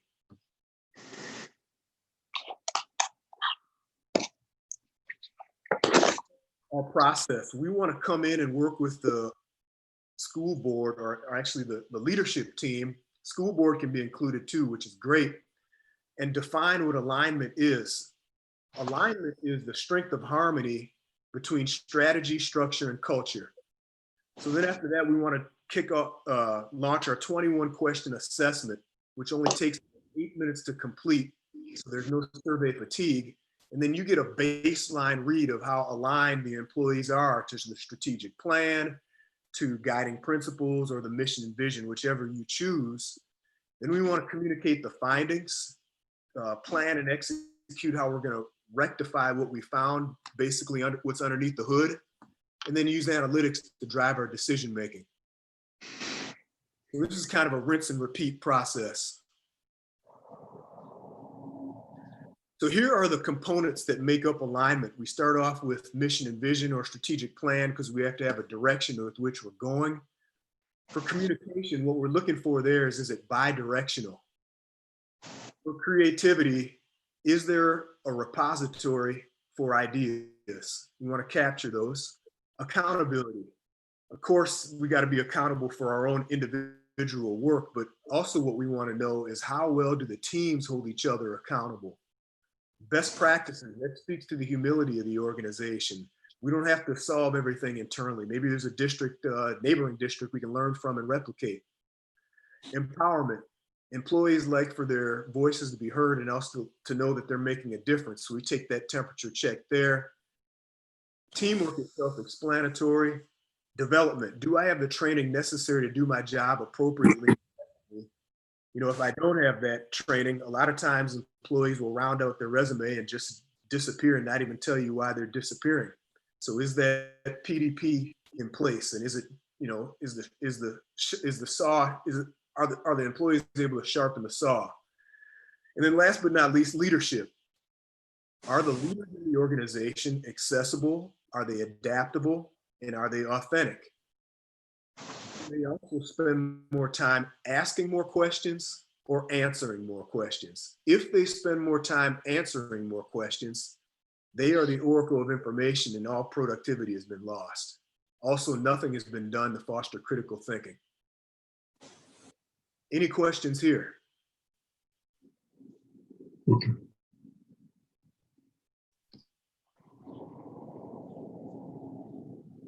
I'll take silence as a no. So this is a graphical depiction of what a readout looks like after we've launched our tool. You see a spidergram letting you know. In the center, you'll see scores by construct. So we are calling an aligned organization with a score of 65% or higher. 64 to 35% is semi-aligned, and then anything under 35% is misaligned. So now here as the leader, you know where to spend your time to drive the results that you're looking for. Now, as we dive into the instrument, the goal is to answer each of the questions with a 9 or a 10, because that's going to elicit an aligned response. 7 and 8 semi-aligned, and 1 through 6 would be misaligned. We use net promoter score to tally up the totals of the responses. So for question number 1, in my organization, we regularly talk about our strategic direction. You'll see that almost 50% is saying no, another 32% is riding the fence. Question 6, we look outside our organization to learn better ways to do our work. 61% says no, 27% riding the fence. So here, actionable insights on how to improve, basically. Any questions here? So here we can break the data down from position and role, years of service, age, gender, job level, ethnicity, and even high performing employees to really get at, you know, who's doing what and why. But the main narrative here is that if you've been with the organization for less than a year and you're only 19% aligned, we better get some religion to them quickly or we're going to lose them.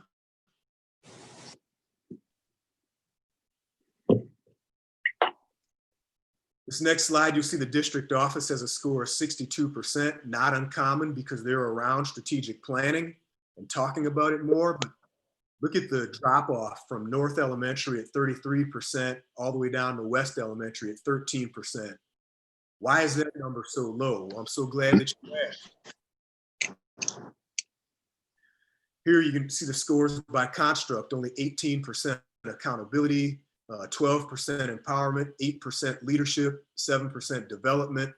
Horrific scores. So that's what's driving their low alignment for that building.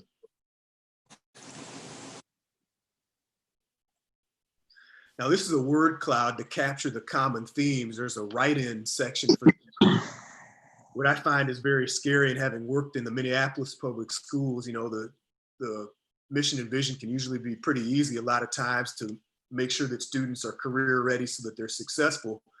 For an employee to write, I'm not sure what our mission is, that's pretty scary to me.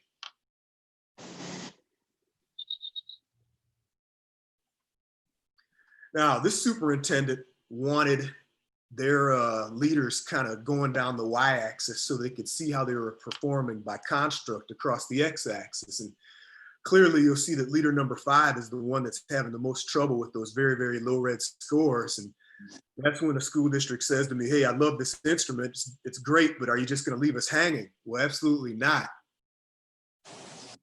This is a heat map to address the issues of the constructs where they weren't performing very well. So underneath communication, leadership, and empowerment, you'll see some of the best practice recommendations that we have from the industries that we work with. And also what it allows you to do is, pull leader number 2 into your office and say, hey, look, I love the work that you're doing here. It's great. How can we replicate from you? And then you can pull the other leaders in and say, hey, you haven't got started on the initiatives that we said that were very critical to our plan. Why haven't you got started? Any questions here? No. So then after a year later, coming back and measuring again, look how leader number 5 scores have drastically improved. And that really is a function of rolling up your sleeves and going to work on those issues and implementing those practices to drive the results that we're looking for. And this was in a year's, is this real data? This is real, yes. Within a year span? Within a year's span.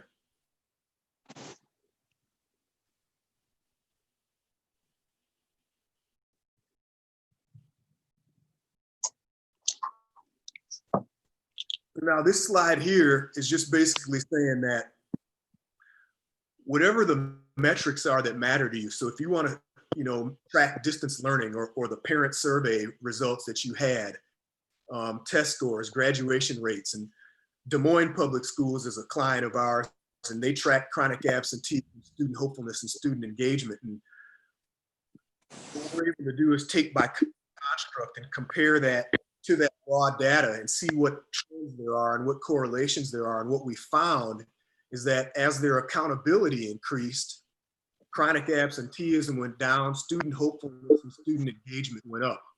And they're fired up about that.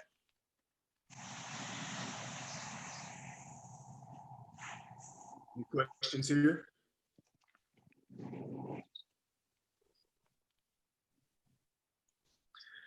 So this slide here is normative data. You can take your district and benchmark against others. We do it for higher ed also, corporate America, and also law enforcement and city government. So that's when you see all organizations there. So we are industry agnostic.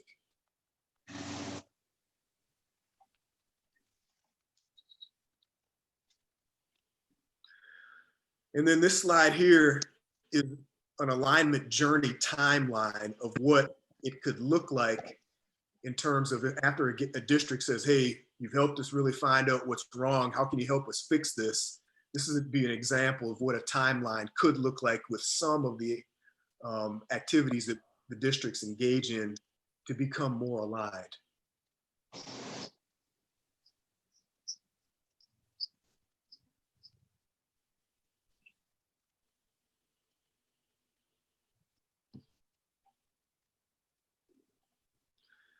And then last but not least, here are some of the districts that we work with.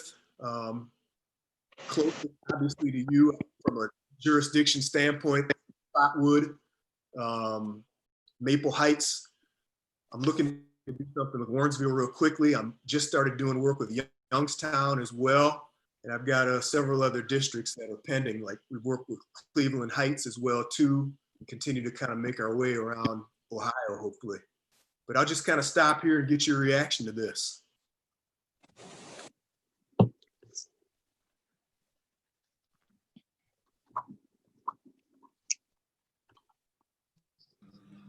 I had a question. How is this different than a strategic plan? Or does this work in conjunction with the strategic plan? This works in conjunction with the strategic plan. It measures the employee buy-in of that.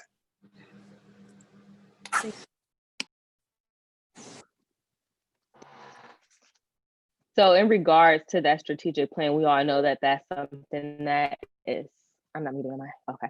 Something that is on our, at the top of our list right now. So timeline speaking, how does the work that your organization does fall with our process of, revamping or creating a strategic plan?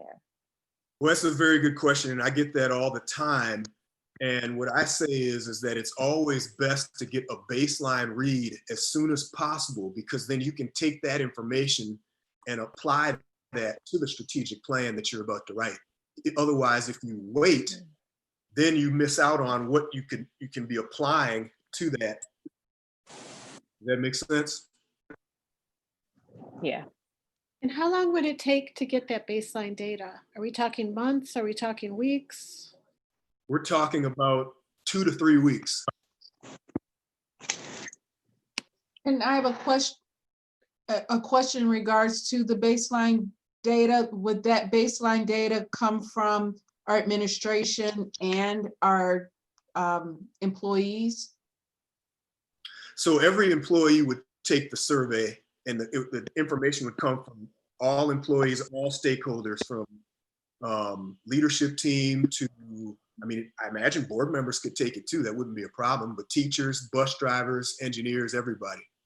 Okay, I was just, I was asking because of wondering about if it was something we wanted to do as we began our strategic plan. We're trying to start the strategic plan within the next month. And I'm not sure how accessible our staff would be to being able to take the initial survey in order to give us the baseline data. Mr. Hankey, could you? Yeah, I could. And in fact, that's what we have to talk about. I know that you guys have been talking about a board retreat. Starting a strategic plan in the middle of the summer is going to be very, very difficult. And in fact, my view is that the strategic plan is going to be at least a semester-long process with Suzanne as our consultant. It's going to be much easier for us to ascertain that information in the fall.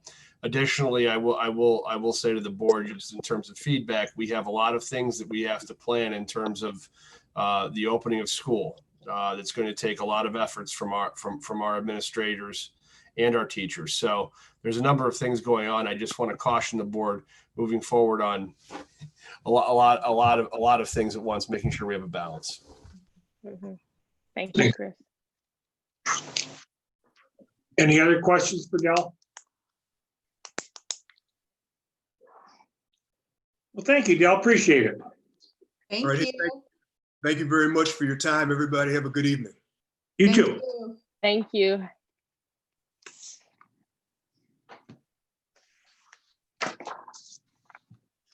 Mr. Hankey, are there any recommendations and recognitions tonight? Excuse me, Mr. Juby. No, there are not.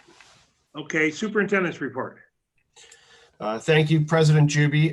The Garfield Heights City Schools concluded the unprecedented 2019-20 school year with several significant events. First of all, our beloved class of 2020 symbolically walked across the stage in fact, it wasn't symbolic. I can take that out. They walked across the stage during the week of May 25th, and what resulted in a tremendous individualized graduation ceremony, given the circumstances. Each graduate had their opportunity to receive their diploma, have their name announced, turn their tassels, and throw their caps in the air. Thank you to Ms. Hager and her high school staff for their great job.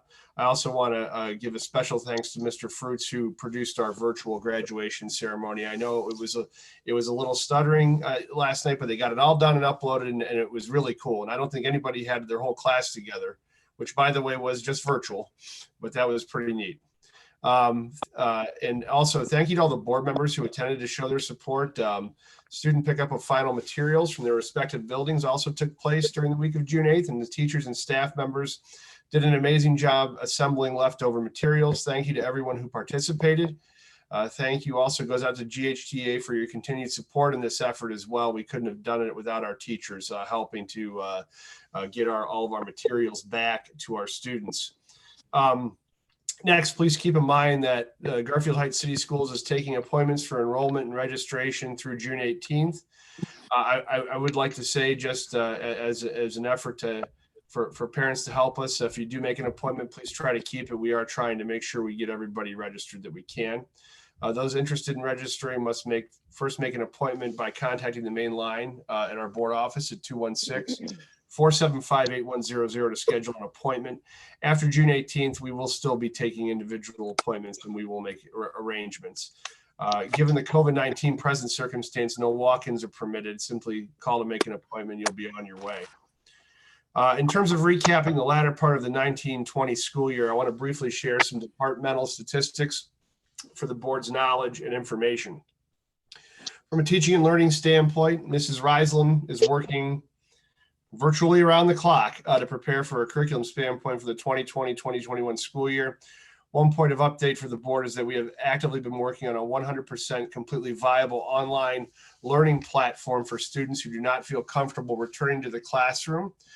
We have also, as previously mentioned, launched a parent survey to see who would be interested in that. We're going to be calling this our Bulldog Digital Academy. And we've already begun preparing a curriculum and have a brand and flyer that we will be preparing to push out to parents in the next several weeks. Mrs. Bailey, could you briefly share your screen and show the Board of Education the flyer? So we are looking to brand this. So we do have something that the students are able to look at. This is just at the beginning of this, and we hope to have more information as the next couple of weeks go by.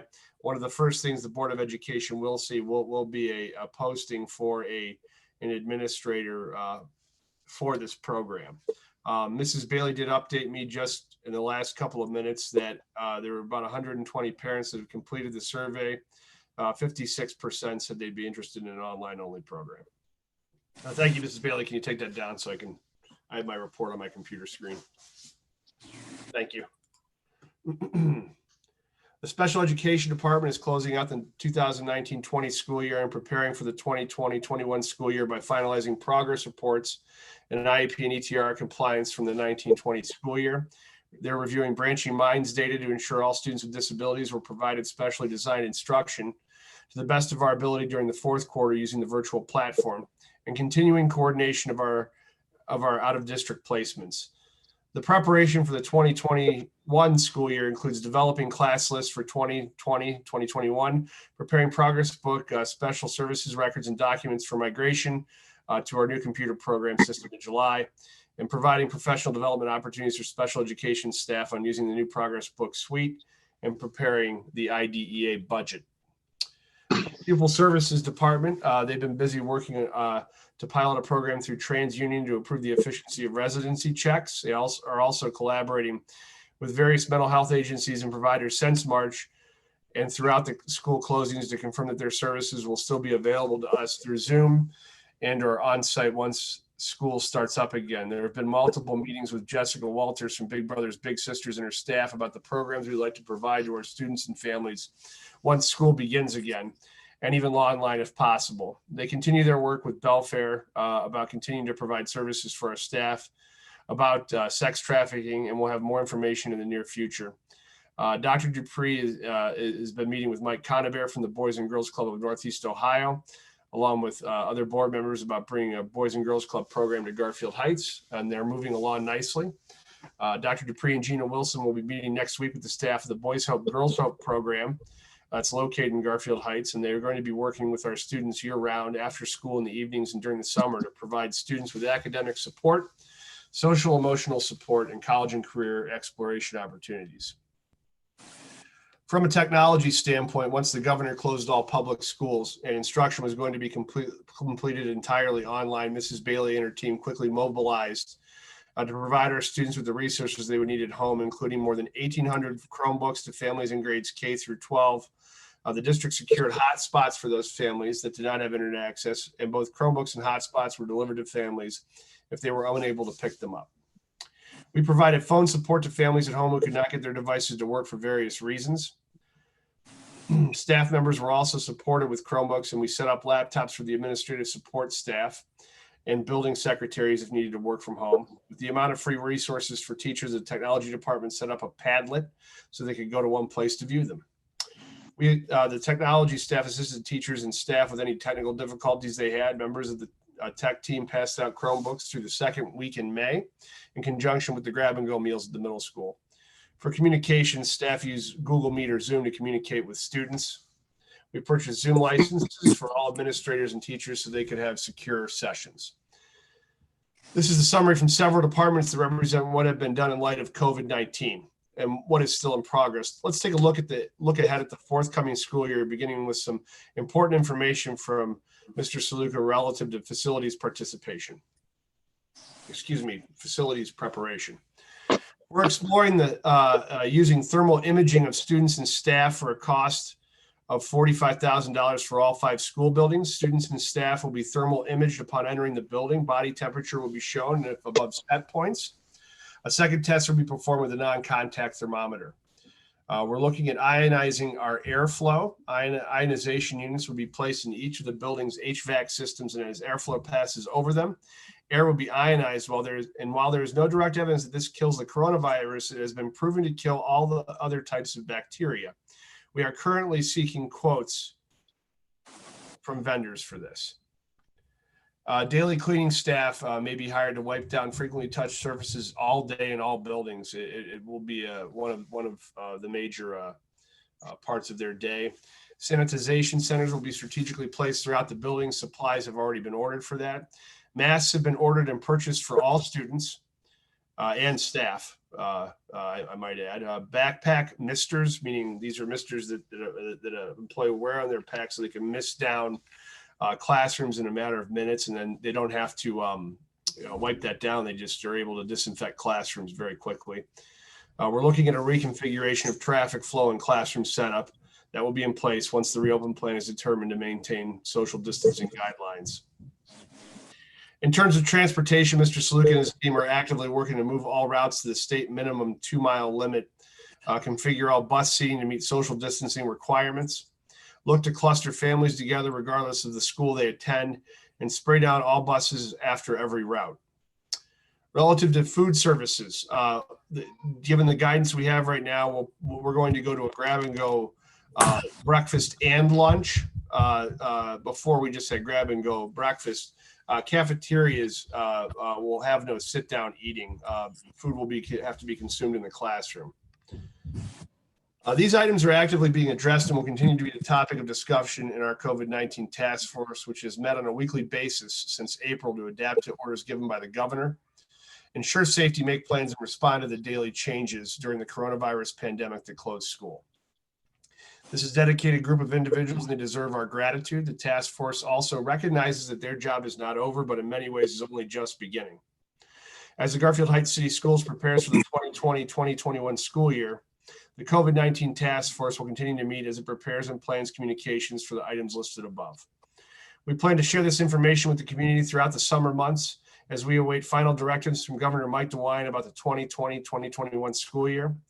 We know that how school will function next year is a top priority of parents in our community. And we are dedicated to making making thoughtful and strategic plans and then sharing those with the community. Finally, I would like to conclude my report by paying special tribute to the individuals who have lost their lives at the hands of brutality and violence in the last several weeks, and also over the many decades in this country due to senseless bigotry and hatred. I echo the statement released to the public by the Garfield Heights City Schools Board of Education last week and commend you all on your leadership regarding this issue. Systemic racism has no place in our modern culture, and certainly no place in the Garfield Heights City Schools. After attending the prayer vigil for peace to end racial injustice last Sunday with our board members, civic leaders, and public safety officials, it became clear that real accountability for extinguishing racism in all forms will elevate as a priority. We will continue to rely on our diversity consultant, our family engagement coordinator, student-based initiatives such as the Project Mosaic, our forthcoming strategic planning effort in which diversity, equity, and inclusion will be a main pillar of focus for our district, and more, to do everything we can to ensure that our students have the opportunity to pursue their goals and aspirations free from hatred, racism, bigotry of any form. Thank you, Mr. President. That's the end of my report. Thank you. Any questions from Mr. Hankey? Mr. Hankey, if I may, because I do want to bring something up, and this seems to piggyback appropriately. We know as a board that we are concerned about equity and equality in education for all our students. It doesn't matter race, it doesn't matter sex, it doesn't matter socioeconomic status. And we have a lot of barriers to that, especially in public education. So I agree, we are all on the board, and it's going to be a challenge. We did make the statement last week, and we do have programs in place for our students. But I did want everyone to be aware that a lot of our Garfield Heights alumni are going out of the city and taking this platform into other arenas. And my daughter, actually, who is a K through 12 graduate of Garfield Heights, 2008 graduate, she's a physician and captain in the Air Force. And she is working on a forum to bring diversity and education to the forefront. There's actually going to be a YouTube meeting on Wednesday, and it will be hosted through University of Michigan, and it will include the pathology director for University of Michigan, who actually performed the autopsy on George Floyd, the independent autopsy. And it is also going to include a Garfield Heights alumnus, Dr. Fletcher, Dr. Adrian Crawford Fletcher. She's the Assistant Dean of Diversity and Inclusion at Case Western. And I think it's really important as we have these discussions that we try to include alumni from the district and also network with partners within our county and even nationwide to really bring this issue to the forefront. It's easy, we know, with the way society is and our attention span at times with the media, that things will go out for a week or two and then something else will come up. So I really think we as a board need to promote this, and I appreciate that we are including it as one of our pillars. And if there is no objection, when I get the flyer from her, I would like to know if we could post it to the district website to make it available to our families and administration and staff. Thank you. I have one question, Mr. Hanke. When you had said mask for all the students, is that just going to be a one-time shot for them, or are they going to get a new mask every day? I'm going to punt to Mr. Salute on that. I guess it's a one-time shot, but we will have a lot of masks there if they take it home and don't bring it back. We're on board to if they come to school without a mask, to give them a mask every day for those students that don't have a mask. We'll like be ready for that. Yeah, like the pencil. Yeah, we will be ready for that. I mean, we encourage students to keep their masks and take them home and then bring them back, or a lot of them probably will bring them masks from home, maybe self-made mask or something they've ordered or made together. But we will definitely have masks for students who don't have a mask entering our building. Thank you. If it's the same person every day, that'll be fine. We have an idea of the cost to the district. I know as far as this whole COVID, because it sounds like we'll be having an additional educator for our online academy, and then all these. Right now, thermal imaging. Yeah, thermal imaging is like 45. I mean, the mask and the sanitizer, the initial order was $5,500. I mean, the masks were we ordered 2,500 masks to start the year off, and we're on board. And that's just the initial order, and we can order as needed as we go forward. We order through the Ohio Schools Council, and they have an agreement with a company to provide the masks and the sanitizer on an as needed basis, and we reserved. Pardon? Enough? Should we up that order? I mean, no, that's just the initial order, and we can order as we go. Okay. That's the initial order to start the year, and then we'll keep ordering throughout the year as we need to replenish. I don't know if anyone, if this could be a thought that we could have maybe a monthly. I'm just concerned of cost. I know we don't know when it's changing every, depending on what we need to do. I think absolutely, Christine. I think for the safety of our students, cost shouldn't be a factor. But I want them to spend as much as needed. Absolutely. But I think as oversight, I think as a board we should. And I think if you look at ionization chamber, that I think that's a great idea, no matter what the cost. Right. No, and we will, don't get me wrong, we will provide costs all along as we go. And everything we do, we will, get to show the board what we're spending it on and how we're doing this and what we're spending on each month. Where it's coming Absolutely. from. And where it's coming from. Absolutely. All right, I did. Oh, I just had a quick concern. We talked about using the 2-mile radius for transportation. My concern with that is that most of our students who will be actually back into the buildings will be our youngest students. Like our youngest students are our priorities getting back into the buildings, and expanding that mile limit. For I guess the question becomes right. Safety and those kind of things. I know a lot are already concerned about, that their kids. Right. And I think the issue, Ms. Thomas, was when we were looking at it is right now at the 1.5 miles, we had full buses. I mean, a lot of kids were packed into these buses. So the only way we're going to maintain social distancing is we can go one of two areas. We can reduce the number of kids or students we are transporting, or we're going to have to run numerous routes to keep that distance between students. So a lot of students might not get the first route, the second route if they're going to the same building, and depending on building times. The other thing, and coming. Or what about purchasing? The hard part is we could purchase the buses, we can't get the drivers. That's our issue. I mean, we can get the buses, we just can't get the drivers. We have extra buses now that drivers aren't.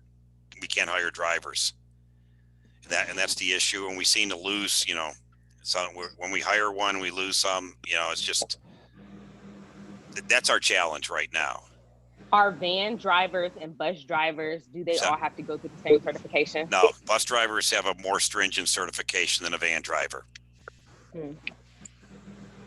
But I guess will social distancing be more difficult in our vans? Are we posing a problem with being able to transporting less students even in our vans too? Absolutely. Right. So we're going to have to be doing a lot more van runs. Yes.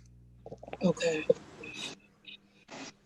So we're trying to figure out that right now. I guess the other issue that, and just if you saw it in the survey, is how many of our students are going to be riding the bus. A lot of them said parents are going to drive their own. So we don't know. We probably have the next thing is who's going to ride a bus or who isn't.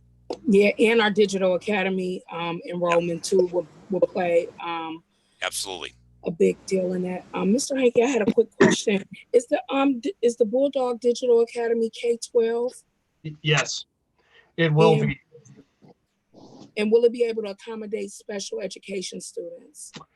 The short answer is yes. I think that we're going to, as an individual education program in IEP, we're going to have to look at that, especially if there's related services involved, if that makes sense. Yep. Yeah. And Mr. Hanke, I just want to piggyback back. I have a question for you, and then also a question for Mr. Sluka. The Digital Academy, is it completely self-paced, or is there a component where there will be interaction with an instructor? No, we're not going to make it self-paced. And in fact, one of the things that was born out of the survey data is that the students and parents really appreciated teacher interaction. We want to make this our own. And I think that's going to be a big difference between other products or schools that are out there. These students will be able to interact on a daily basis with live teachers. And also it gives us some flexibility in terms of the type of platform we may or may not adapt. Okay, so, or adopt, not adapt. Now let me switch to adaptation. Mrs. Reisland and her team are looking into various commercial platforms that could help us with this. But one of the things we're closely looking at is a possible Google certification for teachers. They have a Google Classroom certification. The thing that will be very important as we develop this, and it's going to be developed quickly, but it will be comprehensive, is the teacher interaction piece on a daily basis. So a comment is we need to go back to, and I don't know if Ms. Bailey can put the slide back up or the flyer. I thought I read self-paced. That's why I asked the question. So we may want to. Sure. Yeah, that was, and that's not a released flyer, Ms. Okay. Tucker. We just wanted, I had our Mr. Crooks mock something up for us so I could Okay. show the board that we have a kind of a branding going on and Okay. that we're ready to go with that. That's going to be very, very full. Now, conversely, there are some students that might want to be completely self-paced. And I Correct. think we have the flexibility to do that. To do both. Yep. Okay, Yeah. great. And then my question, and I lost oh, there he is, right in the middle. He moved. My question for you, are the masks, are they reusable masks? That the students No, they're not. They're the paper ones. Okay, but we're asking students to take them home and bring them back. Well, it's if they can. I'm not sure just how bad that's going to work. But let's just say if they, and I perfectly know they're going to take them home, they're going to throw them out or whatever, or lose them because they're the paper ones. We'll have masks ready to go the next day for all our students. And quite frankly, we're doing all this prep, but the question is, especially with our younger students, what the requirements may or may not be. I think it's going to be harder for our younger students and some of our other populations to wear masks all the time. And I think the other hard part that I see now is there's no distinguishing between a young student's mask and an adult mask. It's almost one size fits all, and they might have to, I'm sorry to say, wrap it around their ears a few times. That's going to be, quite difficult. So unless there's an alternative coming up that I'm going to see in the next couple months where they do different sizes. So unfortunately, I have to figure something out there. Maybe just, do some pins where they could just clamp them down or more. But it's still a young person wearing a mask is still kind of a hard idea. They're going to have to get used to. Mr. Hankey, I have one more question just about curriculum. Will we, as we're moving into next school year, will we begin to prioritize kind of getting K-3 more in tune with Google Classroom and more one-to-one with that group, just in case we have to go out again? It's a little easier transition. I think that that group and also everyone needs help. Okay. Now, I don't think any of our teachers were necessarily trained to be distance learning teachers, but especially with K-3, you have that issue. The long and short answer is absolutely. And the Digital Academy is actually going to help us with that, because we're going to be able to, this programming, we're going to be able to develop from a K-12 perspective. So we'll be able to adapt it if knock on wood, we have to all go out again. So I just personally found that it worked out really. You guys did a phenomenal job. Before 4 through 12, which I was just surprised as a parent, they already knew the platforms because I guess they were doing a lot of that work. Some in the building, a lot of that one-to-one already in the building. So that kind of made it really easier for them once we, transitioned to doing it at home. So that was my reason for asking, because my kids in 412, they were already familiar with learning on the platforms that you guys offered during the virtual academy, more than the K-3 group. Excuse me, I couldn't agree more. and we need a lot more help there, and that's part. This is a part of it, and also just to have a really robust platform if we do. Again, hopefully we won't, but if we do have to shut down, so. Gotcha. Thank you. Any other questions for Mr. Hankey? Seeing none, remarks from the public regarding agenda items, Mr. Sluka? No one has emailed me on agenda items. Very good. Reports and recommendations of treasurers. Recommended board approve the financials for May 2020 moving waves item 1 through 4. So moved. Discussion. Yes, I'd like to talk a little bit about items 2, 3, and 4, if I may, with the board. We have 3 new board members, so I just want to give you a little background history on what we call the fiscal year-end budgetary adjustments. Number 2, the temporary appropriations. The permanent appropriation measure is not required to be passed until September, and so we kind of moved that to September. to work through the final appropriations, but Ohio law says that we cannot spend any money or encumber any money unless it's been appropriated. So what we do for the months of July, August, and September, we put in place temporary appropriations for any spending we do in those first 3 months. That's why we need to do a temporary appropriation until the final appropriation is put before the board and approved in September. So that's why we do a temporary appropriation. Line item 3, Exhibit C, the appropriation amendment. All effort is made to build a permanent appropriation, but things happen throughout the year that we need to amend those appropriations. Most of the time it's we get more money in and we increase the appropriation because we want to spend it. The key here is the general fund. Ohio law says under budgetary 5705-41B and D that you can't spend any money and encumber unless it's been properly appropriated. So what I do here at the end is we do an appropriation amendment so we can be in compliance with budgetary law. And it's basically because of that requirement that we amend appropriations. Right now, we're not going to spend the money that's appropriated there, but it includes both expenditures and encumbrances. So I want to ensure that we're in compliance with budgetary law by fiscal year end. That's why you see the revisions. I wanted to get in the adjustments because what ends up happening why the general fund is more detailed than the other funds is that when you do any revisions, you need to put together amendments to the legal level of budgetary control. And if you see in the original appropriations, we go into more detail in the general fund. So that's what the board approves for budgetary amounts. So if I have to make any adjustments, I have to go to drill down to that legal level of control because that's what the board approved. The rest of the funds we only approve on a fund level. And you'll see that when the permanent appropriation measure comes up in September, and I'll go into more detail what that means and how we appropriate to the different levels. And then item number 4, the transfers and advances.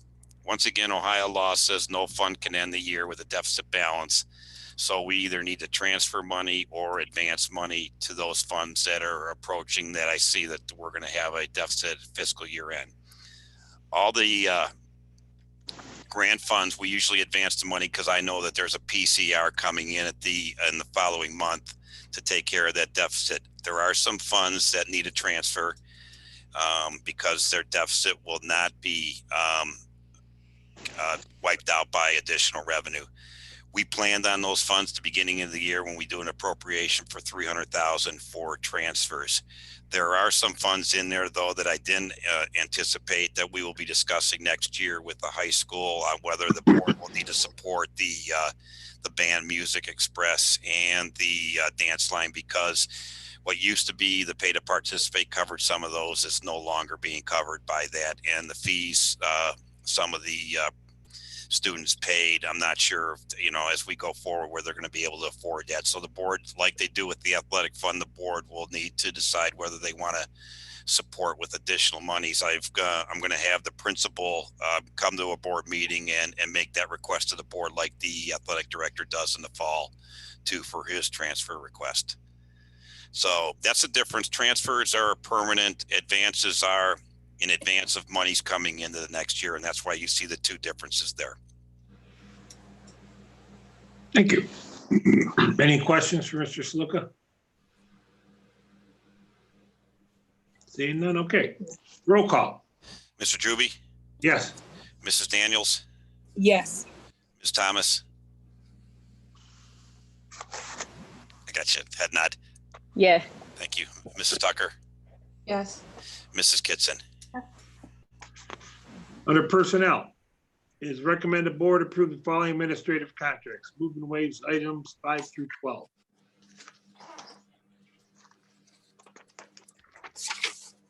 So moved. Any discussion?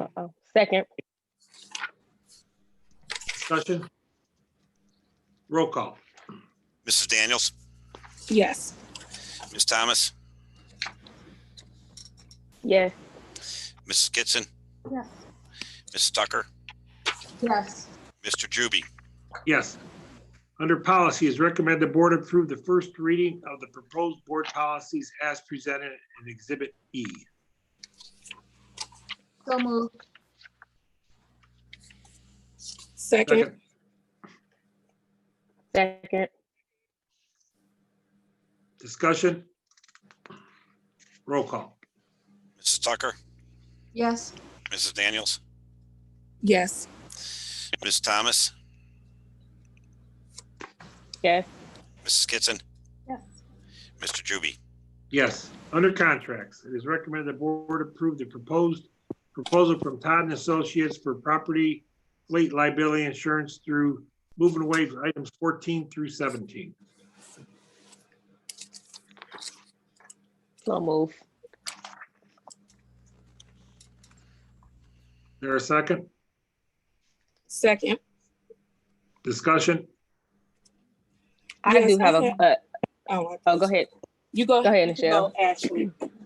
I have a new board member question.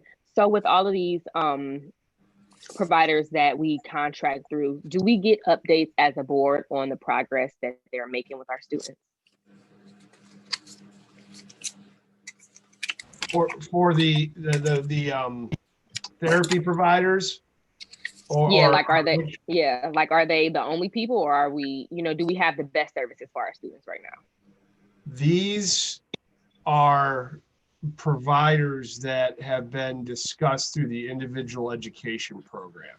So they're really individualized, I guess. I hope I can explain this appropriately, but I mean, yeah, I think that with Mrs. Pilitz's help and support through things, there's that piece of it. There's also providers that students have been at for years that we are not involved in terms of all of the efficacy pieces of that particular place, other than their accreditation, because it's been agreed upon with the parent.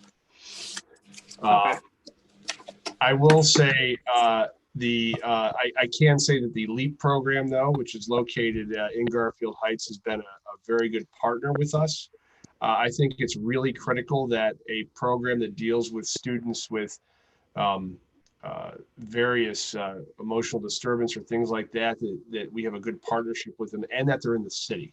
I think it's great because in the past, what had happened beforehand is we were sending a lot of our students to programs that were not in Garfield Heights. And we've struck a good partnership with them, even down to food service. So I hope that answered the question.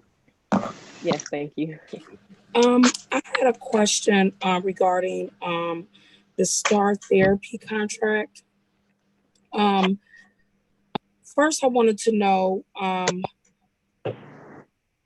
are we able to bill Medicaid, or do these providers bill Medicaid at all that provide services to our district? And then item number 7 up under hiring in the STAR therapy contract, if you can, and I could just read it, it's very short. If you could just explain this to me, Al. It says, in the event the district hires one of the contractors, occupational therapist or occupational therapy assistant, the district shall pay the contractor the sum of $5,000 for compensation for each of the hires. So is this saying that if we decide to actually hire one of their employees as our on to our district, we have to pay them like a non-compete? I think so. Yes. Yeah. Go ahead, Al. You're absolutely right. We have not done that as a practice unless absolutely necessary. I don't remember us ever hiring somebody from them to do OT or PT. On the other question too, is we do bill Medicaid for our therapy services. Absolutely, we do. So the compensation is contingent on if a family is not Medicaid eligible, then we pay these fees, or do we pay them for all services rendered? Oh, we pay them for all. For Medicaid, you're talking about? Or we get reimbursed from Medicaid? We get reimbursed for Medicaid for these services. Yes. Okay. Thank you. And I have a question in regards to the liability insurance. Yes. Are we getting the additional cyber liability? We are right now getting quotes for the cybersecurity insurance. Absolutely. It's separate from our policy. It's a separate policy. So we're getting quotes for 1 million, 3 million. And we were also looking at a quote for 5 million, and they're working on that with Liberty Mutual as we speak, but we will be getting cybersecurity insurance. Okay. It's just separate from this policy right now. Okay, it mentioned it, so I wanted to know if that was a part of this particular policy or not, or Not whether. this one that you're approving to, but we're still waiting for them to give us quotes on the, Okay. They have a quote for 1 million. We need it up at the 3 million because of some of the county requirements for our grants. Okay, thank you. You're welcome. Roll call. Ms. Thomas, Yes. Mrs. Daniels, Yes. Mrs. Kitson, Yes. Mrs. Tucker, Yes, Mr. Truby. Yes. Item 18 is recommend the board designate Guaranteed Trust Life as the agent of record to provide student accident and sickness insurance and football insurance coverage to the Garfield Lake City School parents at no cost to the board for the 2021 school year. So moved. second, Discussion? Roll call. Mrs. Daniels, Yes. Mrs. Tucker, yes, Mrs. Kitson, Yes. Ms. Thomas, Yes. Mr. Truby. Yes. Item 19 is recommend the board approve the class of 2020 for graduation as presented in Exhibit F. So moved. So moved. Any discussion? I have Roll call. one question. Shoot. Were there any students that did not meet graduation requirements? Yes. We did Yeah, have there were. some. Mhm. Yeah, generally our graduation, four-year graduation rate hovers around 93%. Thank you. Roll call. Mrs. Daniels, Yes. Ms. Thomas, Yes. Mrs. Kitson, Yes. Mrs. Tucker, Yes, Mr. Truby. Yes. Any sign up for Yeah, miscellaneous school items? We do have somebody. Sure. Let me find it here. Let's see. Ms. Bolton, will teachers be communicating about summer reading and activities soon? We haven't heard anything yet. I can look into that. I think that probably considering the pandemic, we really haven't thought that piece through yet in terms of summer activities. We did have to get together a virtual summer school. And she has one more.